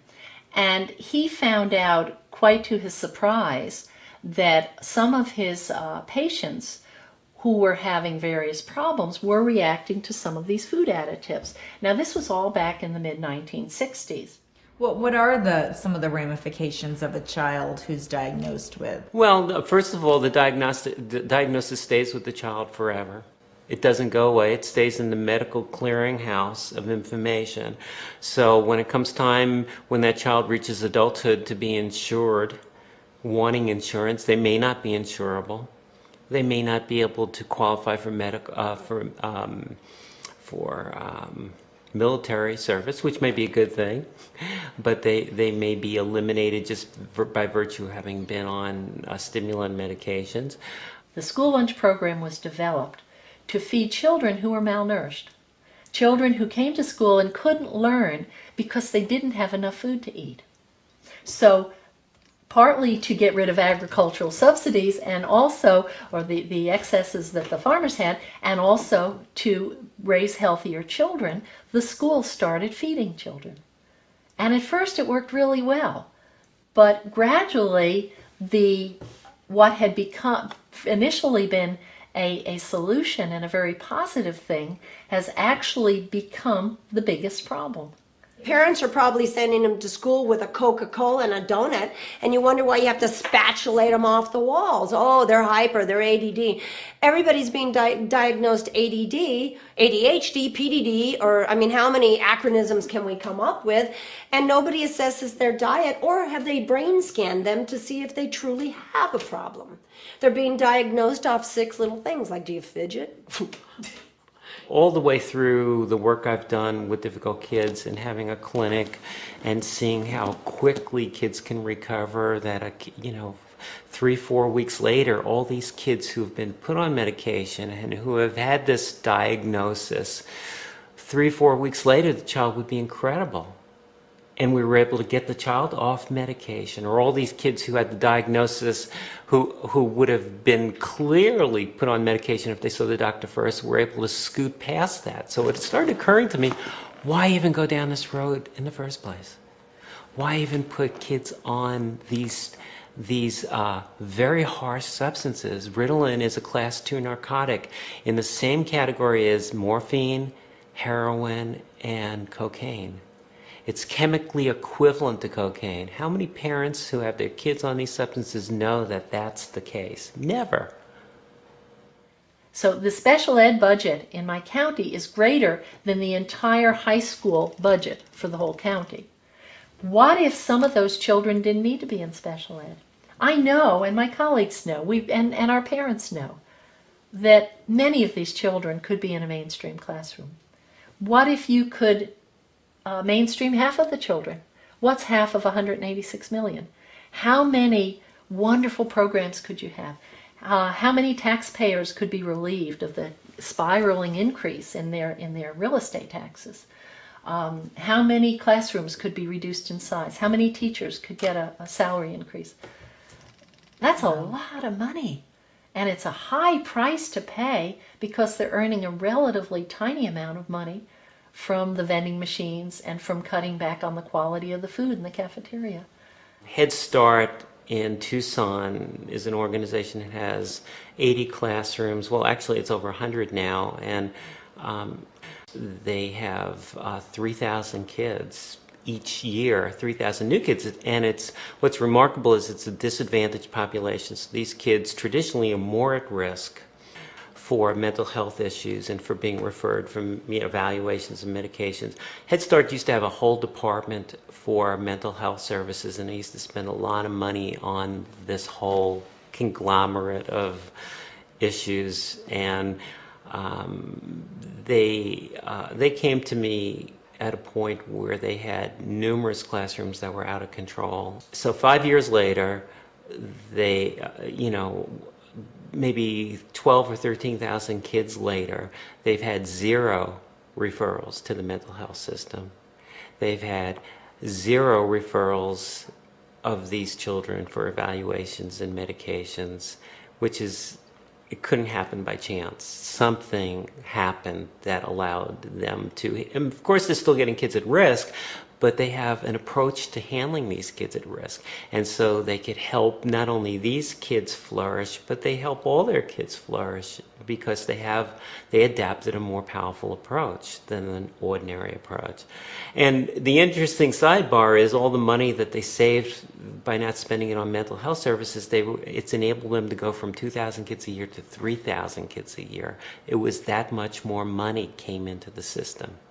Not new funding, but with money that was already there that was being wasted on special ed services, on mental health services, treatment, family therapy, all kinds of things.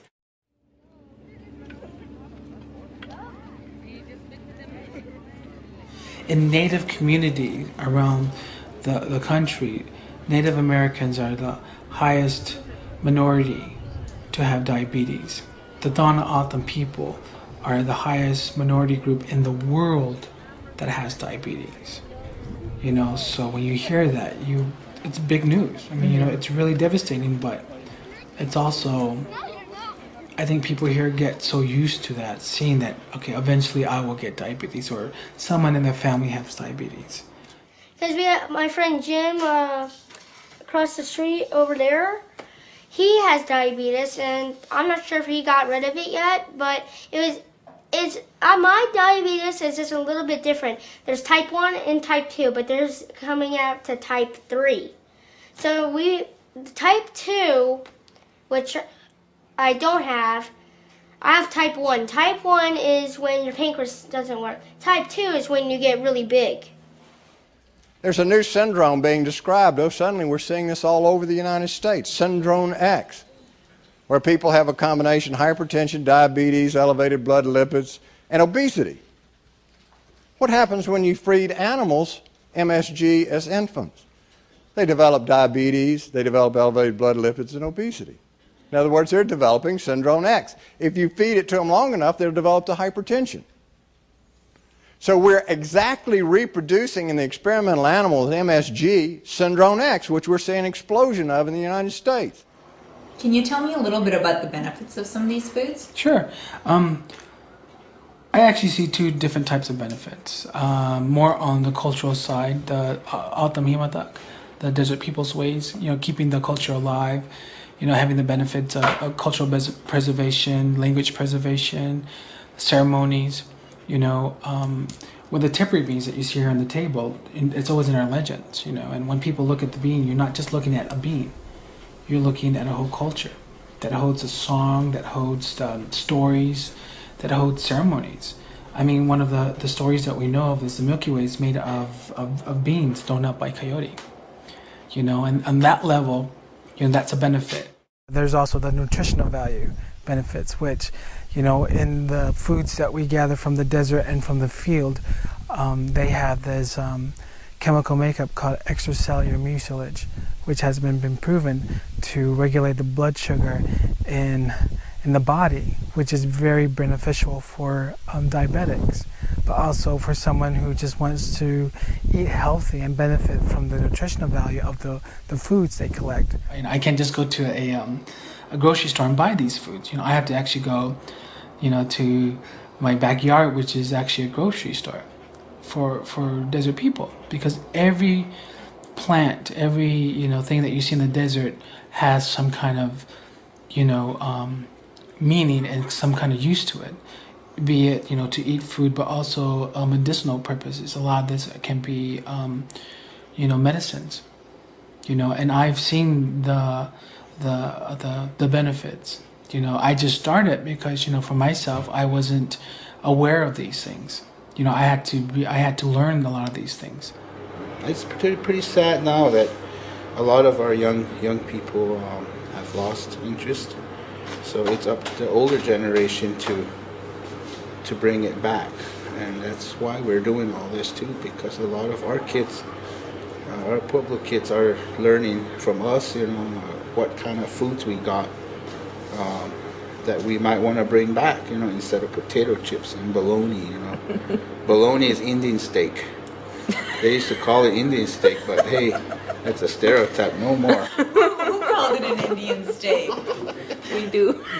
Not us, there's a lot of Southwest people. Round steak. Round steak, there he goes. Earlier, I was mentioning that we couldn't get 100 pounds of the tepary beans. But now with the farm and other farms growing tepary beans, you can get it now. We sell it to the local grocery store here. We sell it to the mom and pop little grocery stores on the reservation. We also provide it to some of the services like the elderly services and some of the schools. The hospital, we sell our beans to them so they can actually, serve it to their patients. This is an important day for us. We're here to celebrate our culture, our food, our games. The reason why we're here is because of the farm, and you saw and you ate some of the food that came from the farm, or you're going to later on. But the whole idea is to bring everybody together and have fun and have games and meet and mingle and meet your relatives from afar. So we just want to give thanks and show our appreciation to each and every one of you guys and all your representatives here, because this is so important. What we're doing here today is so important because we have to remember these foods that we're growing here, we're growing for the people. A lot of times right now we're in the time where the food is killing us. The food that we're eating now, the food that we're buying in the stores are killing us. Diabetes, cancer, heart problems. It's all coming from the bad foods that we get in our grocery stores. What we're doing here is we're growing the foods that our ancestors and our grandparents not too long ago were eating.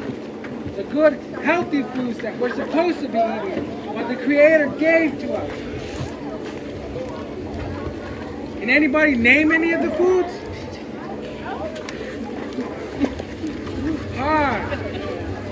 Huron. Wow, those foods, Jordan, those are the foods that we need to eat and we can't forget. Because when we go back to those foods, we get healthy. We become strong. It's awesome people. You want to remember that. You wanted those children that you trained, that you saw running around. You want them to remember them. And don't forget them and eat them. Because they're the ones that are going to be coming after you guys are gone, after we are gone. And we don't want them to be going to the hospital and coming back with one leg. We don't want them to be hooked up to a machine to clean their blood. We don't want that for them. We want them to be healthy.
Baba